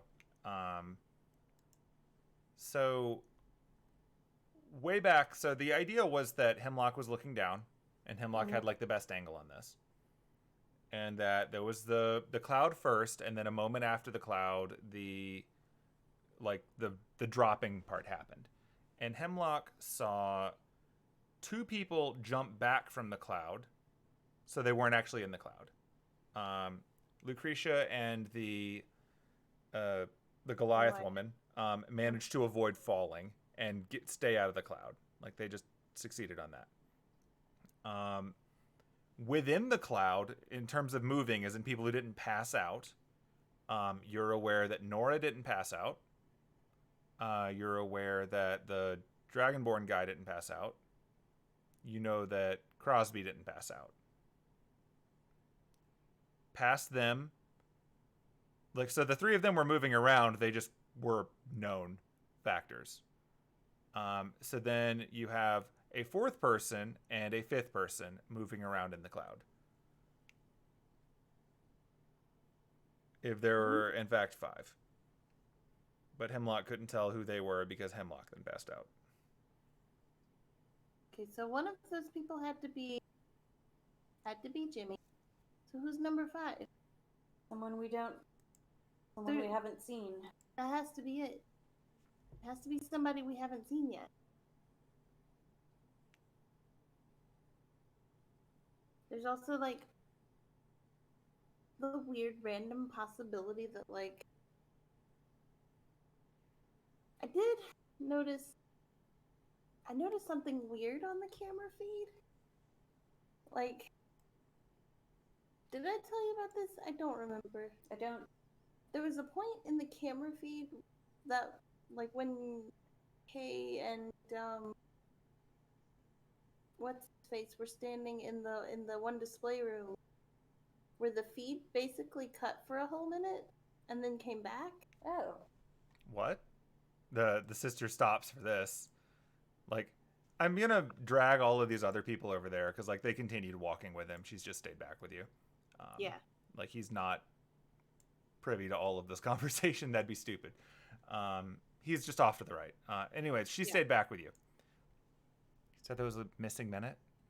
Yeah, there was a missing minute in the camera feed. But, like, that's troubling. Nothing changed. Like, it didn't look like anybody had come or gone, and it didn't look like anything had really changed in the room. So who was in the room when this happened? It was Hay and I can't remember his partner. I don't know if he's ever told us. I don't know. You've never found out in character. I let it slip while I was describing it at one point, but your characters don't know. Yeah, it's whatever his partner. It was the 2 of them. Like, that was weird, and then the other one I noticed that was really weird was there was a point where, like, Leo was bothering Lucretia in one of the rooms, and, like, I don't know if she said anything to him or something, but, like, just all of a sudden stopped bothering her. When you mention Lucretia, Sister Sylvia gets a more stern look on her face. I don't trust that one myself. She looks too confident. It's weird. Like she's not worried about anything. And everyone in this place has someone here that worries them. There's too many powerful forces not to. It's a disturbing kind of conviction to see someone that confident. And this is coming from someone who works for the church. I only see that out of executors and people that feel like they're doing righteous work.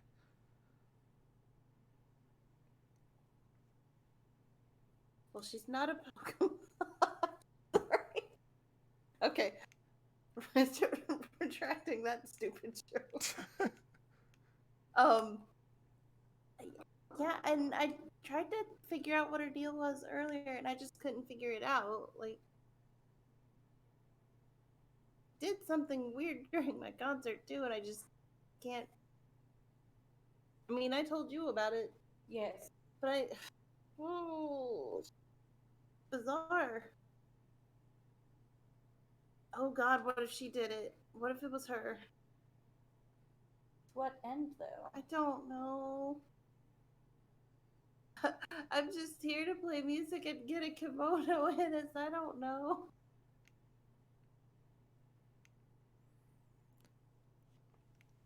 So at this point, I'm going to have both of you make an intelligence check and see if you can remember any details that are out of place.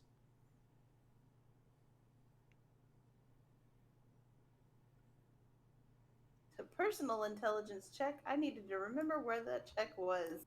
Okay, there we go. Oh, you're still drunk. I'm sorry. Let me clear that. Oh no! I completely forgot that. I said it was over, but I forgot in your character sheet it's still there. Hold on. It's just sober you up real good here. All right. Let's just get rid of that. Delete that intoxication. Catherine's going to need that too. Wow, in real life it would be way easier if you could do this to people. You're not drunk anymore. Enjoy. Bam! All right, you're clear now. You can just roll a new one. Okay.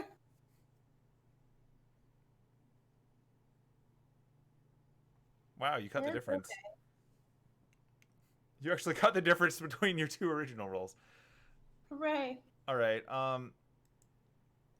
So, Penelope, you've had a lot of stuff to really pop up in front of you. In terms of trying to figure out like who's missing or what the deal is with Lucretia, like one thing that she said does actually stick with you, and that was when you were having your one-on-one talk with her. You remember her commenting on how odd it was that all of these people seemed to show up without a +1. And that does seem strange. So something to maybe think about. And over with Anise, with your 16, something is also missing from the idea that in that room there were just Kay and his partner, because that's not quite how you remember that room working. What does that mean? Like, you remember there are people in all of the rooms that have things in them. They just fade into the background a bit. There was a church guy in that room too. Right. Huh. So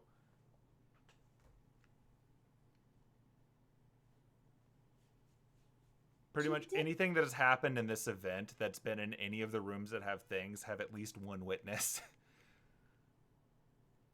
Even the guy who was in the room with the food was there all night.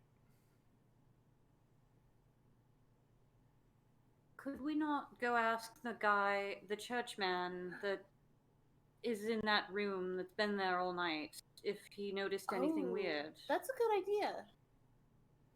That is a good Just idea. because the security cameras didn't pick it up, it doesn't mean he didn't see it. Yeah, and then I don't know, this might be weird. I also remember she's saying something about how it's weird all these people don't have plus. That's But didn't she? I don't. Did she not have? She came here by herself. yes. Almost everyone came here by what if themselves. she didn't come here? Or what if the drunk man was creating such a spectacle by being drunk that no one saw his invisible +1, perhaps? Oh no. Okay. Nobody showed up with a +1. Not Nora. I mean, Derek showed up with his butler, but like our Dragonborn friend didn't. Lucretia didn't. Dawn didn't. Catherine, you didn't. I mean, I had Jameson at first. That's true. I was more like talking to Catherine. Oh. That's true. I quite honestly, most of the people in Atlas don't like me, so this is my punishment. They wouldn't inflict that on someone else. Leo I'm here to get a damn pen. The Goliath woman was going to have a +1. Yeah. Stage magician didn't. Yeah. Kay was the +1. They're the only other ones that arrived with a +1. Huh. Someone snuck someone else in, or maybe they were here before we got here. Maybe. Yeah, let's go downstairs and ask what the guy knows. Yeah, that's our only lead at the moment. Yeah. Found. I'll be coming with you. I need to hear this too. Naturally. What? Found Jimmy. He's the only one we know for sure was missing. Yeah. Yeah, they're gonna put him in a circle of truth and get some answers. Oh, zone of. Yup. Welcome to Divine Spells. They figure things out. Woohoo. Alright, let's just awkwardly drag people downstairs. I'm looking forward to normal sized maps, by the way. Between the castle and this, I'm so tired of big maps. Ugh. Like, Remember the train. The train. I Good wish time. when I made the train I'd had more discipline for at least structuring it better, because having it set in those like groups of 3 meant that when you got to the end it was a miserable forever crawl. But I think if I did that now I'd probably do it very differently, but still it was for the most part pretty easy to work with. I'm just still proud of the fact that instead of meeting in a tavern you literally met on the same car of a train. I think that's a much more 21st century way to meet a stranger. Oh, Yeah. for sure. It's just more fun for me. Alright, so I'm going to drag you guys down to the bottom of the stairs. Whoosh. Venus is waiting downstairs. Yeah.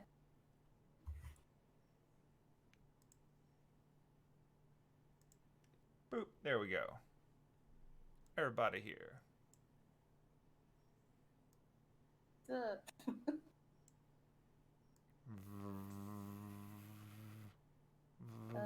Light show. We're in the room. I'm apparently standing on a case. All right. Gonna go up to the guy. Yeah, she's Hi. actually going to let you do this. She wants to see what you ask first before she calls authority on this guy. Hi, so we were reviewing the security footage and noticed that a minute was missing. And we need to know what you saw. A Like, minute? have you noticed anything weird in this room? Like, what time? I don't remember. Like, the time period on that one, it was definitely earlier in the night. It was before you came back in the room and told them to go downstairs and do something. So it was pretty early on.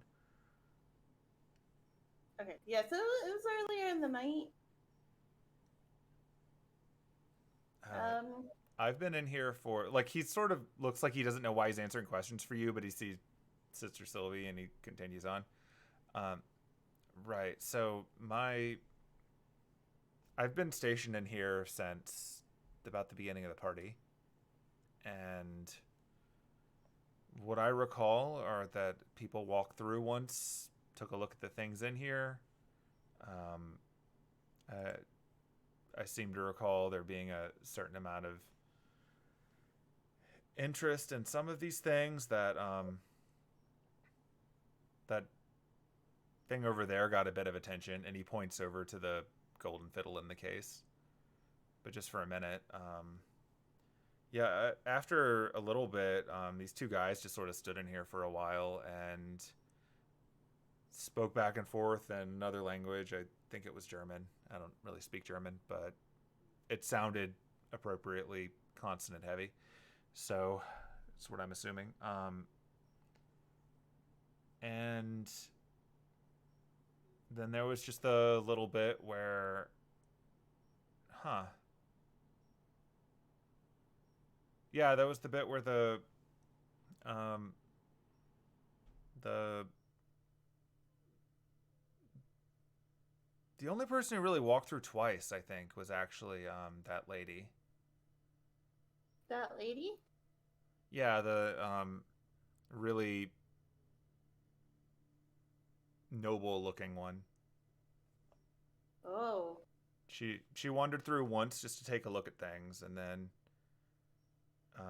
later on she wandered by and she had that guy following her. He was pretty obnoxious, and I can't really. I don't know why she came in. It felt like she walked in and then she just turned around and left. Like she didn't actually look at anything. She didn't go through. It was a little odd. I just assumed that guy was annoying her and she decided to go get a drink or something. Right. Did the guy keep following her? Yeah, he followed her. She walked in, she said something to the two guys who were in here for a while, and then I assumed she was going to them to get that guy to stop following her, and then that didn't seem to work, so she left. And just for clarification for Penelope, at no point did you see this interaction in the tapes. Yeah. Oh, no. Oh my god, okay, I need to go find her. She's up to something. Would appear so. And shock on shocks, our harvester friends are perhaps not as innocent either. Harvesters? Maybe. The church lady's like, harvesters? Well, we don't know for sure that they're harvesters. Well, no, they're not. They're contractors. Well, they were associating with harvesters. Yeah. Bloody mages. But anyway. No, I don't. No, yeah. Like maybe she. I don't know. Maybe she can do something similar to what I can do? And they don't realize they were like charmed or. Oh god. Yeah, I need to go find her. And so she's just gonna like run out of the room. Okay. And then start heading towards where she last remembered seeing her. Okay, the last place you can remember seeing her was up near the hole. Because that was where you'd had that conversation with the mercenaries. That's where I'm running. I guess I'll follow. Okay.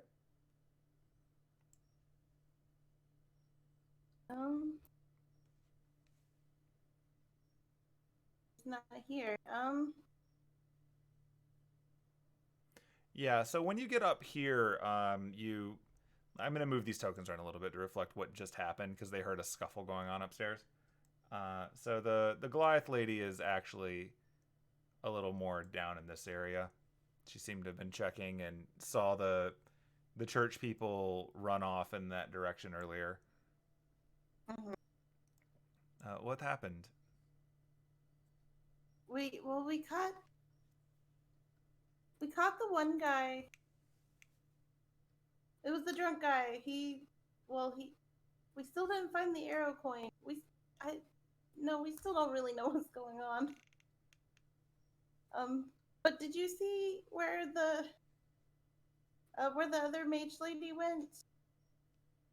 The noble lady? Yeah. She left some time ago. I'm not sure where she went. I think she decided she was going to go and take a walk around. I don't really know. I didn't ask her. She wasn't here when the shuffling happened, though. Oh no. Okay, we need to find her. You two. She walks up to Kay and what's his face. Huh? Yeah? What were you two talking to her about? What do you mean? She was talking to the two of you earlier tonight. You mean when we were trying to figure out what happened right here? No. Let's see. So I talked to her. Like, the guy who only speaks German is kind of like just sitting here waiting for this to get translated for him, and Kay is ignoring that and just running through his own memory. I remember downstairs when, after we had our game, I went over to check out the maze thing because, like I said, I'd never been teleported before and it seemed like it'd be fun. She was trying to map out the maze downstairs. She had this map that she was making, and through a little bit of trial and error, I helped her get a little bit further into it. But then after that didn't really work out for a while. I remember I was turning to go upstairs to the show thing, and then I was in the sand. Other than that, I haven't really spoken to her much. Like when we were sitting up here, I guess she was here, but I was talking to you. You remember talking to her down in that one room with the display cases? No, we didn't really talk to much of any. Like I tried to talk to people, but they were all had their heads up their own asses. Didn't get much of any conversation in. And Prince Charming over here didn't have anything to say to anybody, so that's part of why I was so happy you were willing to talk to us. I rolled a 17 insight. Okay. Trying to tell why. 17? He seems to believe what he's telling you. Like, he seems to be very sincere. Like, he seems to be coming to terms with the fact that earlier something happened to him, since he obviously didn't remember making his way into a maze and setting off a bomb. And so he's trying to piece together his memories, like, actively in front of you. You're not getting the impression that he's trying to construct a story. Okay, I'm looking at Anise. I honestly think she's charmed them or brainwashed them or something. That's gotta be it. That seems likely. That's Okay. the conclusion I came to when he first told us about going into the maze and then not remembering anything after. Yeah. Kay, does your friend remember anything? Huh? Oh, and then like Anise can hear him saying this in German. Yo, Aiden, do you remember anything about that lady? Like, I don't remember anything in there, but what about you? And he's replying, everyone walked through once or twice. I kept an eye on him to make sure no one was making a move on the coin. She didn't seem to know or care the first time. I think we only really saw her the once, right? Like, everyone else just walked through. Yeah, I mean, that's what I remember. All right, well, that's all I got. And then he reiterates that to you in English. So neither one of them remembers any encounter beyond just the first time when she walked through. And the church dude specifically said that she'd been through twice. Also, neither one of them mentions the guy following her around at all. Oh God, or what if it's Leo?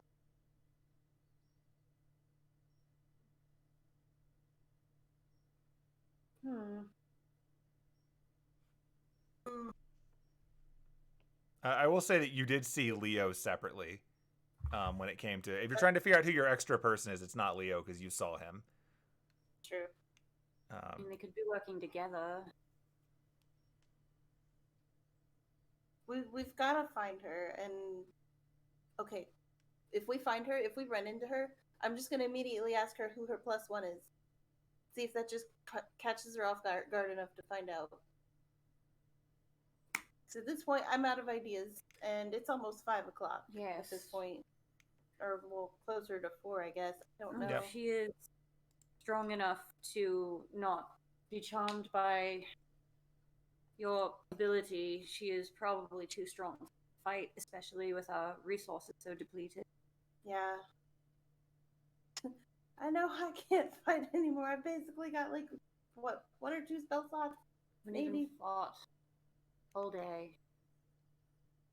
Would you like backup? We can go downstairs and get Nora and Hemlock and Derek, assuming they've woken up. Well, weren't they abandoned? I mean, this floor, obviously, not downstairs. I just love that you left them there. Yeah, let's go. Yeah, let's go check. Go get them and see if they're okay too.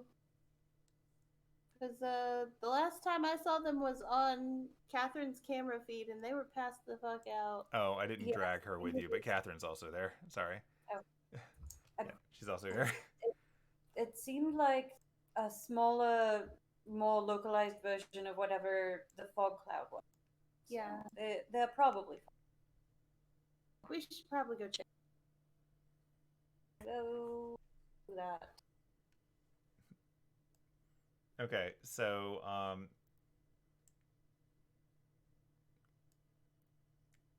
when you get there,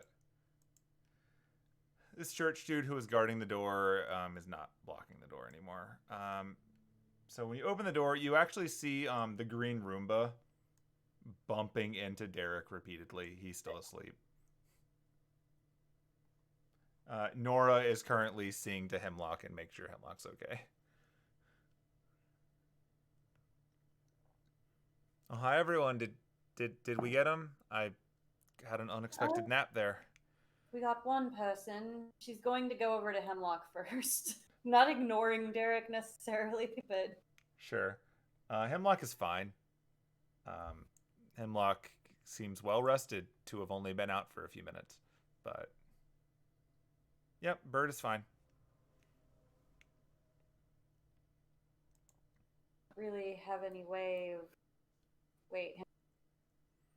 Oh, I can wake him up. I just kind of like him better like this right now. Give me a second to collect my thoughts. That is totally fair. I'm pretty confident the only reason that thing hasn't woken him up yet is because it seems to somehow know better than to wake up a monk either. Well, I could try lesser restoration, but that hasn't worked so far, right? Yeah. Do you mind she's talking to Nora. Do you mind helping us find... We're trying to track down Lucretia, the other... the kind of fancy noble mage lady. That's a very bad description. The one with the dark hair. Yeah, had darker hair. Right, yeah, she's a strange one. I remember seeing her. She reminds me a bit of some of the older elves. Not that she's old, just that she seems to have a level of confidence that you don't usually run into from someone who hasn't seen everything. Right, she is quite dangerous, and we think that she is involved in this whole plan somehow. There's definitely at least one other person that we haven't seen and don't know anything about that was involved with this. We only captured the drunk man who refused to give me anything, any explanation. I'm very curious. Did you at least get back the coin? Well, no, we got the flask coin, and he had stolen that old bone for some reason. The bone from the display case? Well, he got the real one, Oh, but I've got the coin for it, so if anything, I'll get it and we can figure out why it was so important that this guy busted holes in the ceiling and spread bleach around and was using invisibility. You could say that Anise has a bone to pick with him. I suppose I could. when you Take say a that, walk. you can hear Derek groan. There's a limit to how long I can play possum. And he sits up. Is the Roomba still like bumping into him? Yeah. Now it's actually just behaving like a real Roomba with something in the way. You can. I'll just like address the Roomba. You can stop doing that. It keeps trying to move there. You kind of remember before when Katherine fell through the floor and was knocked unconscious by the gas stuff, that her Roombas kind of just kept doing whatever they were doing before. So like her upstairs ones kept floating around making lights, and the one that she had hiding in the security room immediately decloaked and distracted everyone. Apparently the instructions that she gave right before she got totally wasted were to bump into people to get their attention. And that has not been updated yet. Oh no! Not really hurting you. It's No, it's just Fine. there. So I think I got knocked out by some kind of booze gas. yes. Smells horrible down here. Yes, it does. I will be right back. I am not entirely sure what Jimmy actually is, but I think he just makes alcohol. I tried to get rid of his intoxication and it didn't work. And it just made more booze. It's strange. You think he was using the bleach to hide the booze smell? Oh, probably. Because that stands out too, but I guess it doesn't immediately say it's him. We got him, but he wasn't working alone, so we're trying to find whoever he was with before 5 a.m. Derek steps back for a second and lets the Roomba continue on its way.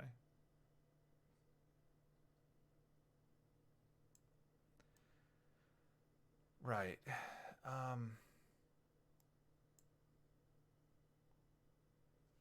So he got the bone, That is what he had. but No he didn't idea take the why. rock.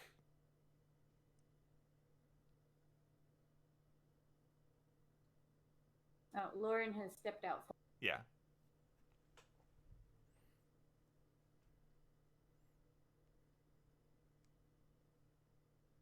We don't have the arrow coin either. No, well, I guess that's fortunate. Gives you something to track at least. You okay? I had to pee really badly. I just heard from the other room. And I tripped on the you way back tripped. in here. You tripped, okay. Attacked by a Roomba. Yeah, No. yes, that is exactly what happened. But I'm good. Sorry. Anyway, what I missed. Not much. Okay.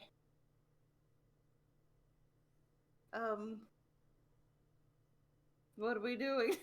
I guess we go find Lucretia. Yeah, let's go with Lucretia. Are we gonna spread out again? I mean, I guess that's going to be the best way to cover more ground. I can try to find the coin if she's got it, but I have a feeling that she doesn't. Yeah, probably not. Maybe it's... Well, he spent half an hour in that room, didn't he? And she just sort of points in the room directly in front of all of you. Mm-hmm. Yes. Well, yes. That and the room above it.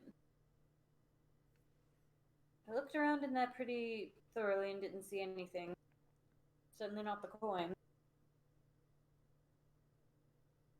Right, well, maybe Like, from down here, it looked like you went upstairs as soon as you went in. Yes. And then when you came back down, I fell asleep. Yes, so I went in and somehow didn't bump into him. Went upstairs, looked around, and then when I came back down, I guess I jostled him and he fell over, and that's how I could tell he was here. I grabbed him, and then he put all of you to sleep with some, I guess, localized version of that fog that put us all to sleep upstairs. Not upstairs. By the hole, by the pit. Right. Well, I guess we can check and see if he dropped it in here somewhere. Other than that, I don't know. We were asleep. Could someone have come in and taken it while we were out? Did anyone stay here to check? I ran after him, basically as soon as he ran away. And I was upstairs the whole time. Well, until I heard Anise yelling. Even then, I was still technically upstairs. That's true. Well, I guess we'll just check the room and see, and then try to find her. Yeah. I will investigate. It is an important step as an investigating detective hero. I learned this from comic books. Anise just puts a palm over her head. All right, let's see what he do. I think he's actually not bad at this. Let's see if I remember correctly. Penelope looks at I Anise. did not remember correctly. He's awful at this. Like, you willingly befriended that. Yep. I mean, it's possible that Lucretia, she's just ignoring that. It's possible that Lucretia's not involved and just extremely vicious. Yeah. I don't really have any other leads, though. So Derek is currently fidgeting around in the bottom of this bed. I don't think it's a bed. I think it was used as a staircase. All right, here, let me help. And she's gonna investigate to see if she can find. That's good, because he got it too. Anise will assist you, so you can. He's gonna step back out because clearly nothing is to be found here. Unless you wait, what? I'm gonna assist unless you want to. If you want advantage, unless you want me to do straight roll. I mean, I'll take advantage. Okay. I'll help you lift up the rug and whatnot. Woohoo! Spicy. Nice. Quite spicy. Okay. So yeah, digging around in here, you definitely notice a few details that you would not have had time to see when you were running through here earlier. So first things first, you don't find a coin, just to clarify. Like, you don't find the coin hidden in here anywhere. But what you do find is that, kind of as stated before, this room went through a lot versus what the other one did. Like, if you're comparing against the bathroom, which was done somewhat methodically, the ceiling has a hole in it. But now that you're actually looking at it, you're having a lot of trouble seeing how Jimmy could have done this.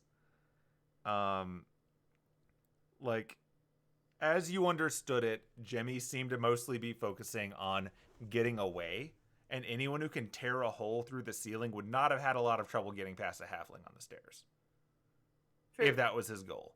Of just straight up getting past you. He presumably could have powered through it.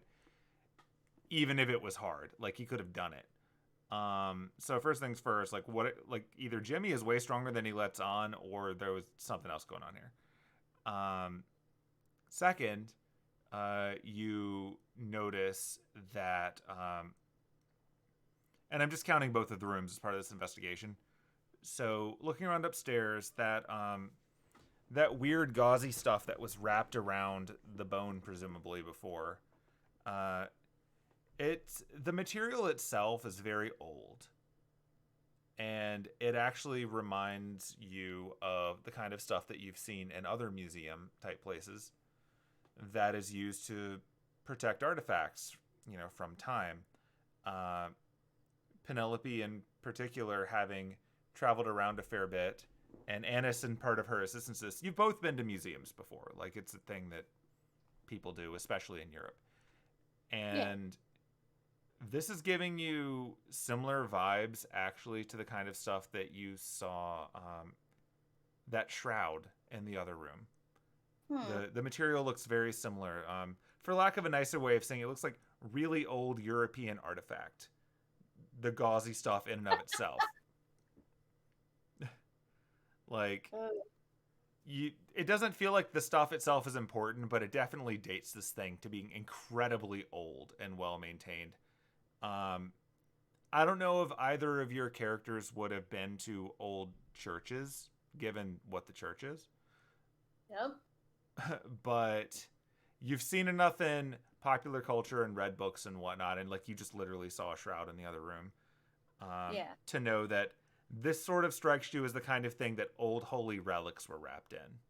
So something about that bone is giving you vibes that it was maybe way, way more important for the religious end of things versus the normal arcane end of things. And in that context, the promptness with which Sister Sylvia swiped that thing maybe makes a little more sense. She might actually have picked up on what it is and cared. So that's just part of your investigation. It's not just a cloth. It seems to be very deliberate and important. And then, past those things, because you rolled so well and had assistance with it, I'm going to give you a detail that I probably wouldn't have normally. But as you're digging through, like, specifically the splinters in the floor, where it was torn through, you find something. It reminds you of the scale that you got from the Dragonborn, but it's not a white dragon scale like that one. This is more of a yellowish green scale. Ooh. Oh. He picks up the scale and holds it up. Anise, look. It's a dragon scale. It is. And I'm gonna pull the white dragon scale out and, like, compare them. This one is a bit bigger. Like, the scale itself is a little bit larger, a little more dense. It kind of feels like the scale from the Dragonborn is probably, like, in the same way that if you were to compare Nora to Anise to a human, like, certain features feel a bit more muted when they're, like, half-bred with human, essentially. Like, the ears are a little bit shorter, things are a little less pointy. The scale that you just found now feels a bit more harsh, a bit more primal, whereas the Dragonborn scale is a little bit, soft isn't the right word, but less primal. Like, this is like a straight up uncompromised lizard scale. Neither one of you has ever seen anything like this. Holy shit. I think what is we're this? dealing with at least one just dragon, not dragonborn. Dragon. Could it have been Jimmy? Could it be Lucretia? Maybe. It could be. Oh, gosh. Maybe it is Jimmy. Maybe that's why he's just so fucking drunk all the time. Maybe, or maybe that's why he seems to be exuding alcohol the whole time. He's an alcohol dragon. Clearly. That is just about one of the only... A dragon breath is just about one of the only things that could put people to sleep that normally resist that. Yeah.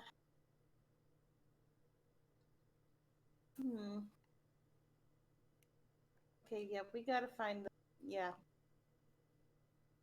Ugh.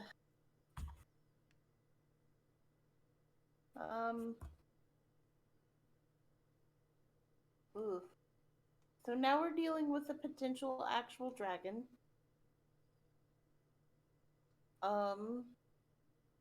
Shit.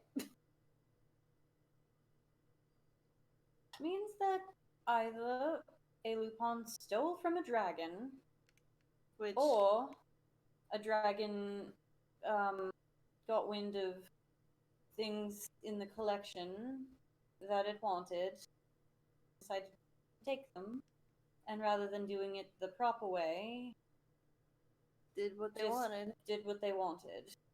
Maybe they didn't want people to know that they had the item. Maybe. Ugh. I want to say it might be Jimmy, but he was awfully weak for a dragon then. He should have been able to get past us no problem if he was a dragon. Yeah, I wasn't getting dragon vibes from him. More just There's idiot vibe. something going on with him. Yeah. That, I mean, even though he was drinking sake somehow, but even then that doesn't really count for how strong the smell was and how it just came out of nowhere. Yeah.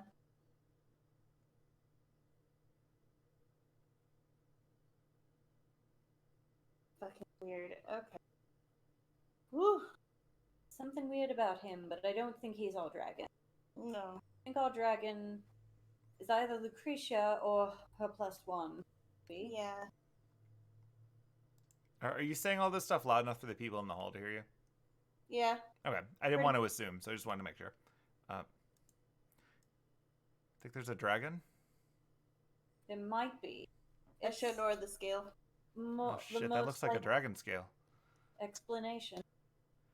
Oh, that's a bit troubling, but like this side of the world can't really support a dragon. They don't last. They would have to be incredibly diminished to not just be erased. That's why they had to leave. Maybe it is Jimmy then. Yeah, maybe. Be a sad sack of a dragon. That's true. I don't think he's the dragon. I don't think he's the dragon.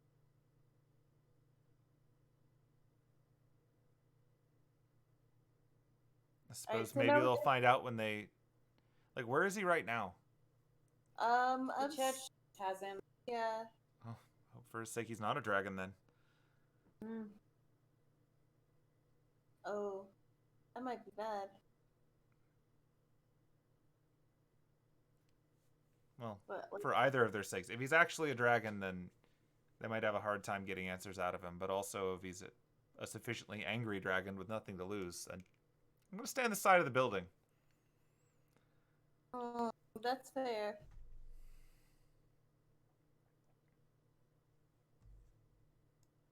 Did I hear dragon? Oh, I want to see a dragon. I don't. Okay, I want to as well, but also I don't know that you really want to. This is about all I can offer you, and she holds up the scale again. Whoa. Then he gets stuck in the door, apparently. Oh my. Anyway. Right, well, if he's an incredibly diminished dragon, then that's a sad sight.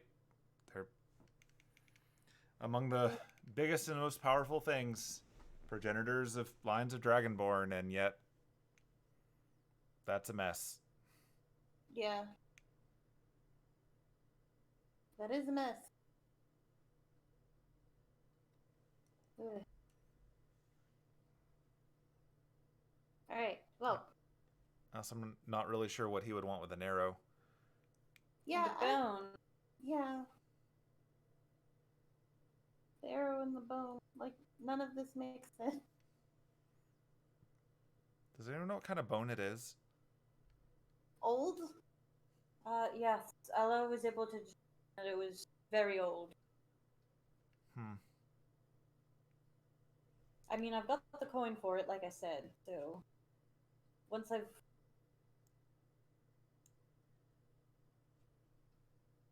I've got it, we can look more closely at it. What kind of bone was it again? Oh. A bone. Like a thigh bone? It was like a I thigh don't know. bone. I don't know. It was a thigh bone, and I think I remember something about it. Like an animal bone, maybe? It maybe being some kind of beast of out of burden. character. Yeah, It was a jawbone. Just so you know. beast of It was burden. a jawbone. I think. Yeah. Like an ox or an elephant or something. It was a jawbone. A really old jawbone. Really old jawbone. Thanks. It's too bad we don't have the rest of it, and maybe you could just ask your friend to talk to it. That's true. Yeah. Do you want to see him talk to the skull? Oh, his daughter, I mean. Yeah. The dragon skull. Or the T-Rex. T-Rex skull. Dragon T-Rex. What's a T-Rex but a flightless dragon, you know? Exactly. I have sometimes wondered if T-Rexes were dragons. I mean, probably not. Like, history is kind of confusing on that point.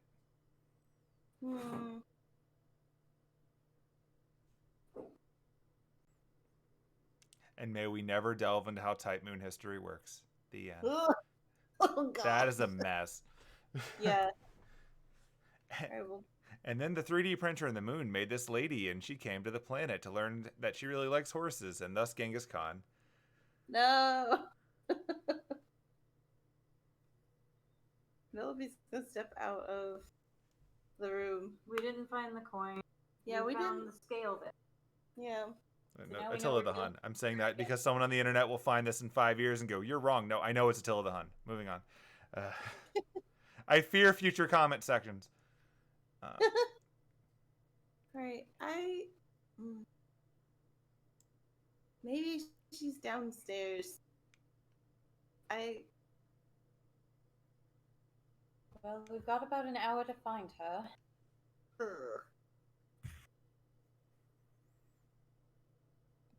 I suppose if she's got what she needs, she's just got to find somewhere to hide. Yeah. To the maze! Literally the only place you could possibly hide in this entire building. Other than one of the rooms. But... Other than one of the rooms. I don't know. Laura, can you do locate objects again? If she has the arrow If she coin. has the fucking arrow coin. I can try. Oh. At the very least, it'll tell me if it's here or not. Well, she's got. Hold on. She's got her bracelet coin. I don't know if locate object can locate something like that. You have to have seen it substantially. Yeah, this is why you guys It's harder if it's not associated with you. Like, if you remember way back in the castle, you were able to use locate object to find the core of the golem, but you could do that easier because you had, like, the rest of the golem. I had the plan for it, I thought. And yeah, you had, like, the plan for how it works out of the book. Like, you had enough pieces that you could put it together. The reason that Nora's been able to track this thing so far is because she literally carried the coin around for a while. So it's easier for her to find the arrow coin than it is for her to find one that she's never actually seen. Yeah. Then I guess we could try with the bracelet coin. Or not, Jesus. Arrow. Arrow coin. Either she has it, or the mysterious dragon, invisible dragon has it, or it's at least been dropped somewhere and find it that way. Yeah. That's fair enough. I'll give it a go. And then we pull up a character sheet. I wish I was Stacy right now. He has technology eyes that can see invisible things. That's cool. Stacy would be killing it right now. A lot of games can't handle people actually having variations on True Sight. Like, it just breaks some stuff. Okay, so yeah, you see her going through her ritual again with her little twig dowsing rod thing. Oh, there we go. It's not in the vault anymore, presumably. It's that way, and she points directly at the wall of the room that you guys have just been rummaging through to imply that she's going around. Right then, let's check that out. Right. I'll drag the NPC coterie with us when we get there, but they're with Okay. you. Right. Coming this way. Oh, look, it's that bone. Look at the bone.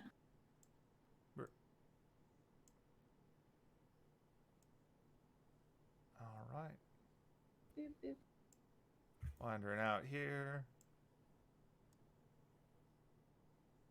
Boop, boop, boop, boop, boop. Yep, down there.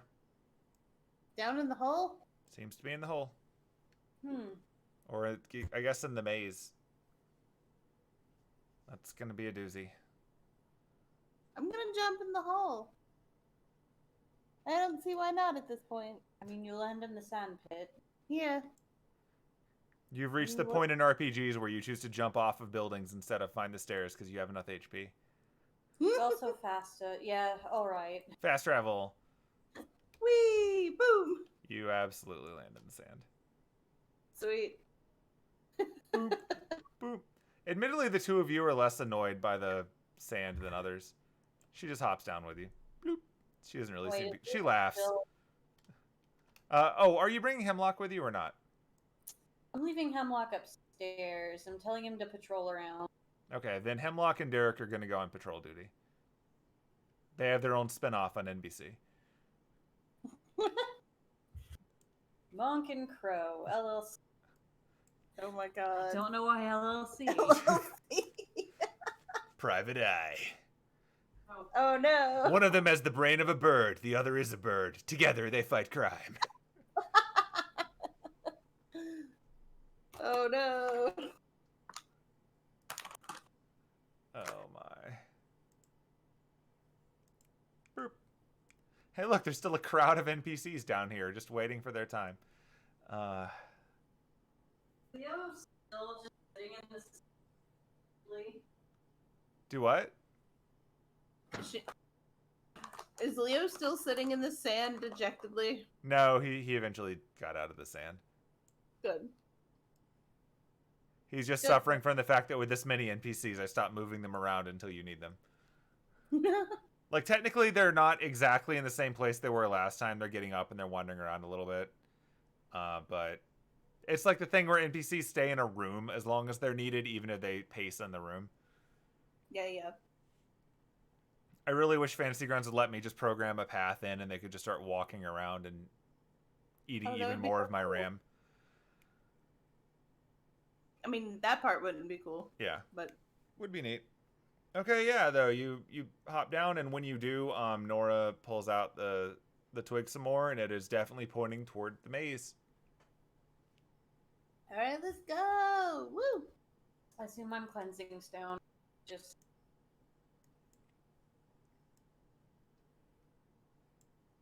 And before they run into the maze, Penelope's gonna be like, "Don't worry, everybody, we're on the case," and then just runs towards the maze. Whee! Okay, so just for my clarification, I'm gonna drag Katherine down here too, because she, upon seeing everyone jump in the hole, she's like, well, obviously I'm gonna do that too. Because it's what she does. Because in a lot of ways, she's my self-insert character, even though I didn't mean it to be that way. It's just how my brain works.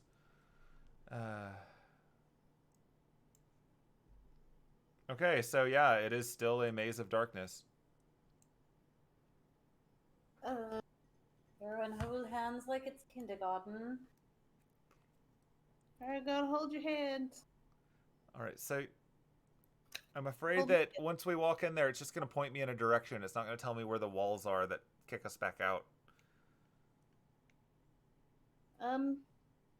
I can see if the light on my cell phone will work. Didn't before, did it? Don't remember. I know dancing lights worked for like 2 seconds. I think being a bat is just about the only thing that works. I mean, for what it's worth. Do you think they'd mind if I send my bot in to watch their closed circuit again? I mean, I don't see why not. I mean, they probably hate it, but It let me see the map. True. I'll give that a go. So she's going to pull out her tablet again, and she's going to signal one of the bots to try to get inside upstairs. It's either that or I spam cantrips the entire time we're in here. That could never take an hour.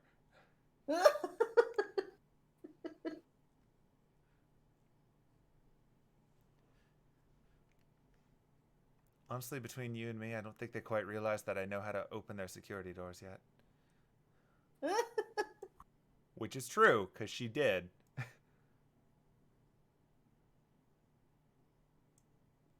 How many confrontations are we going to have in this maze? Random encounter chart. Okay, so she's pulling up the Roomba, and she's waiting for someone to open a door. Because, like, they're not opening it for her.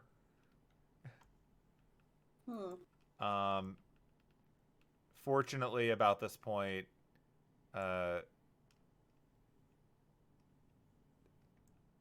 Sister Sylvia is walking her way back up. So I will show you what the Roomba can see, because we have tiny little screen. Make this easier. Boop. Oh, there's so many NPCs. Rocks fall, half the NPCs die, my computer goes faster. Life is great. The end.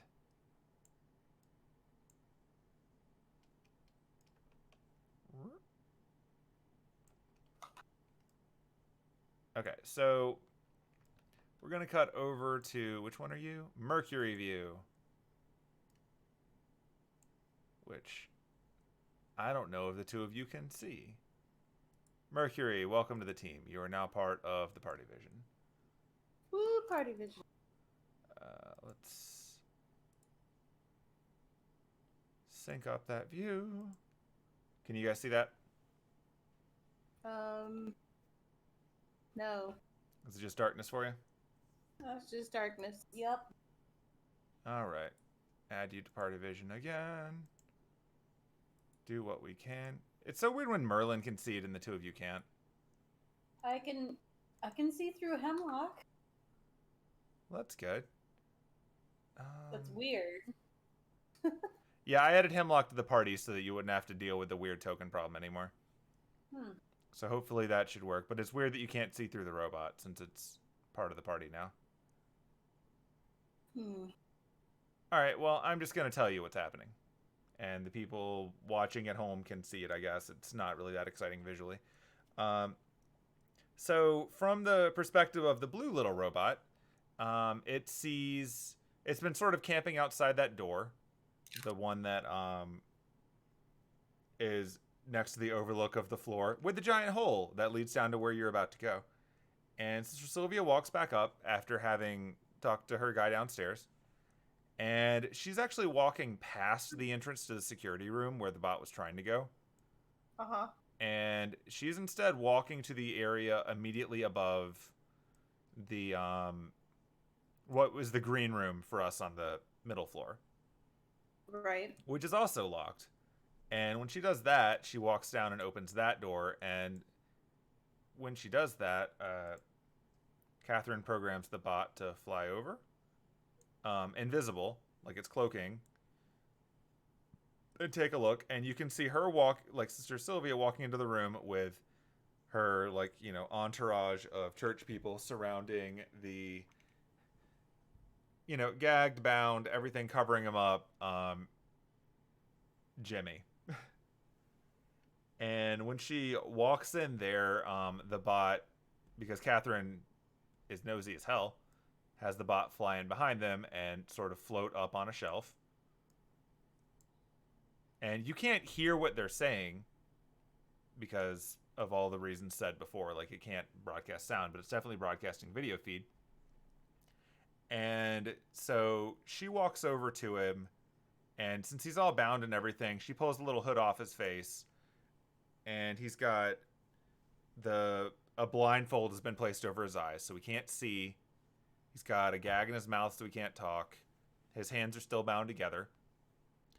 And you see that he's actually sitting inside of a circle now that they've placed on the floor.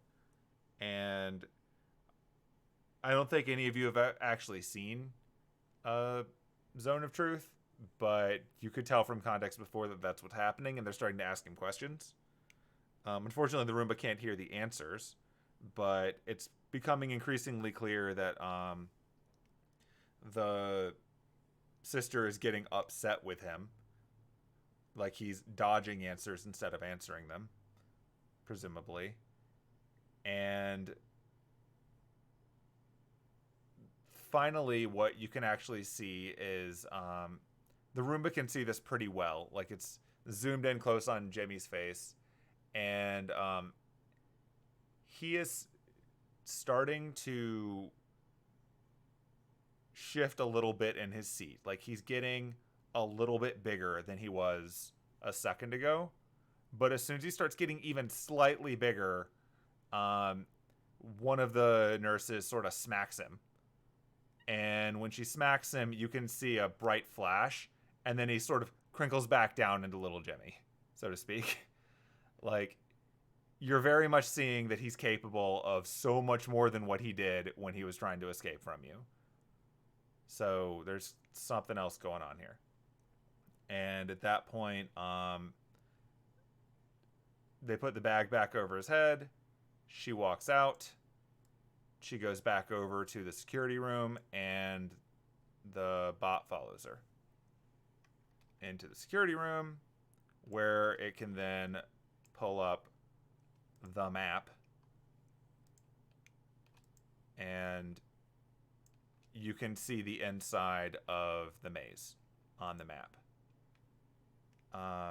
And so it floats over to behind one of the screens where the guy is looking at the maze, one of the church guys.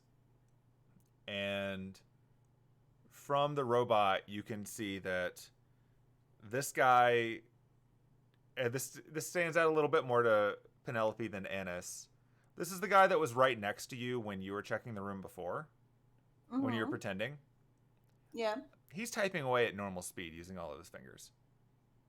He is not hunting and pecking like he was when he was next to you.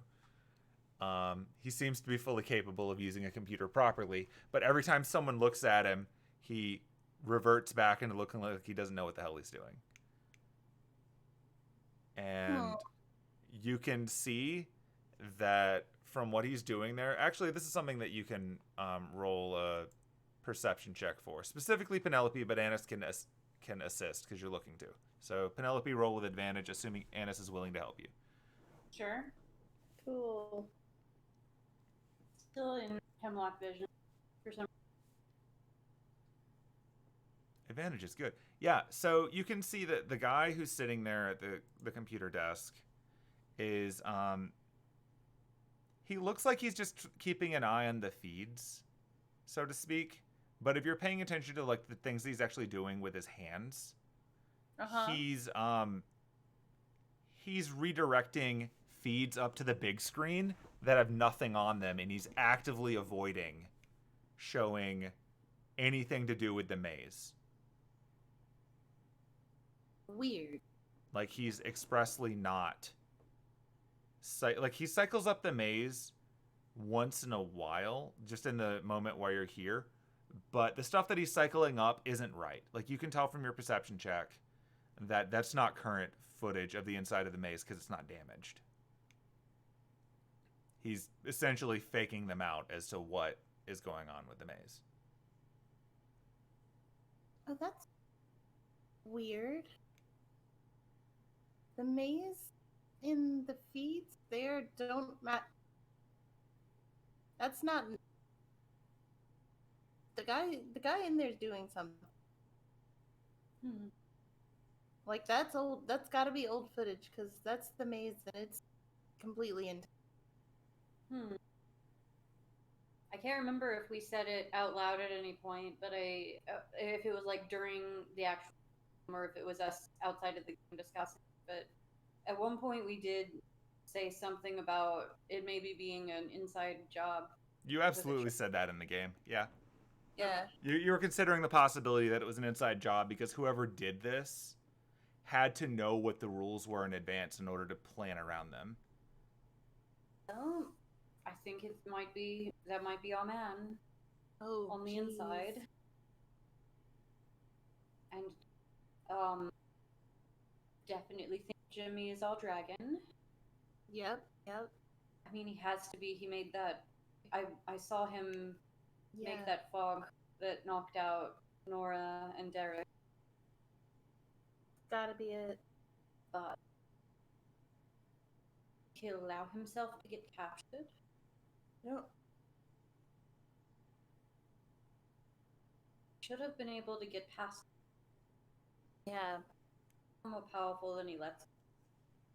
Probably. That's where he. Or maybe he really was just exhausted. Maybe it's hiring, pretending to be a human. Which I mean, yes. Flashback to all of the times that Penelope has had to cast a spell to pretend to be bigger than she was. Dragons are much more magical creatures than we are. It's harder for them to exist in the world. Yeah.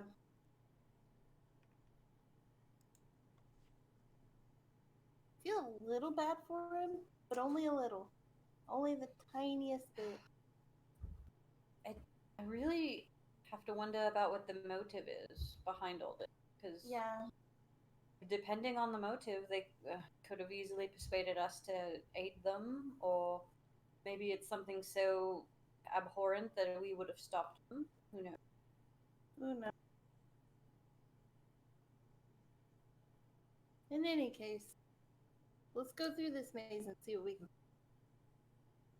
Right. Because now we can actually see the maze. Yeah, even if you're seeing BS imagery, it's still the layout of the maze. So you could still see through it if needed. Yeah. Cool. I might need DM assistance getting back into normal Anise.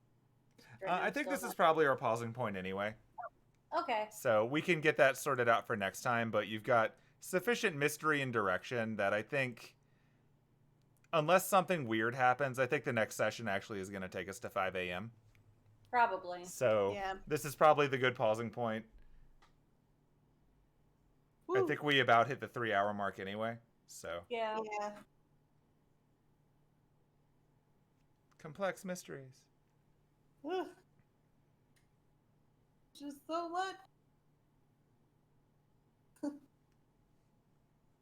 For what it's worth, when we're done, if things aren't clear, we'll probably have like a brief, like debrief wind down bit.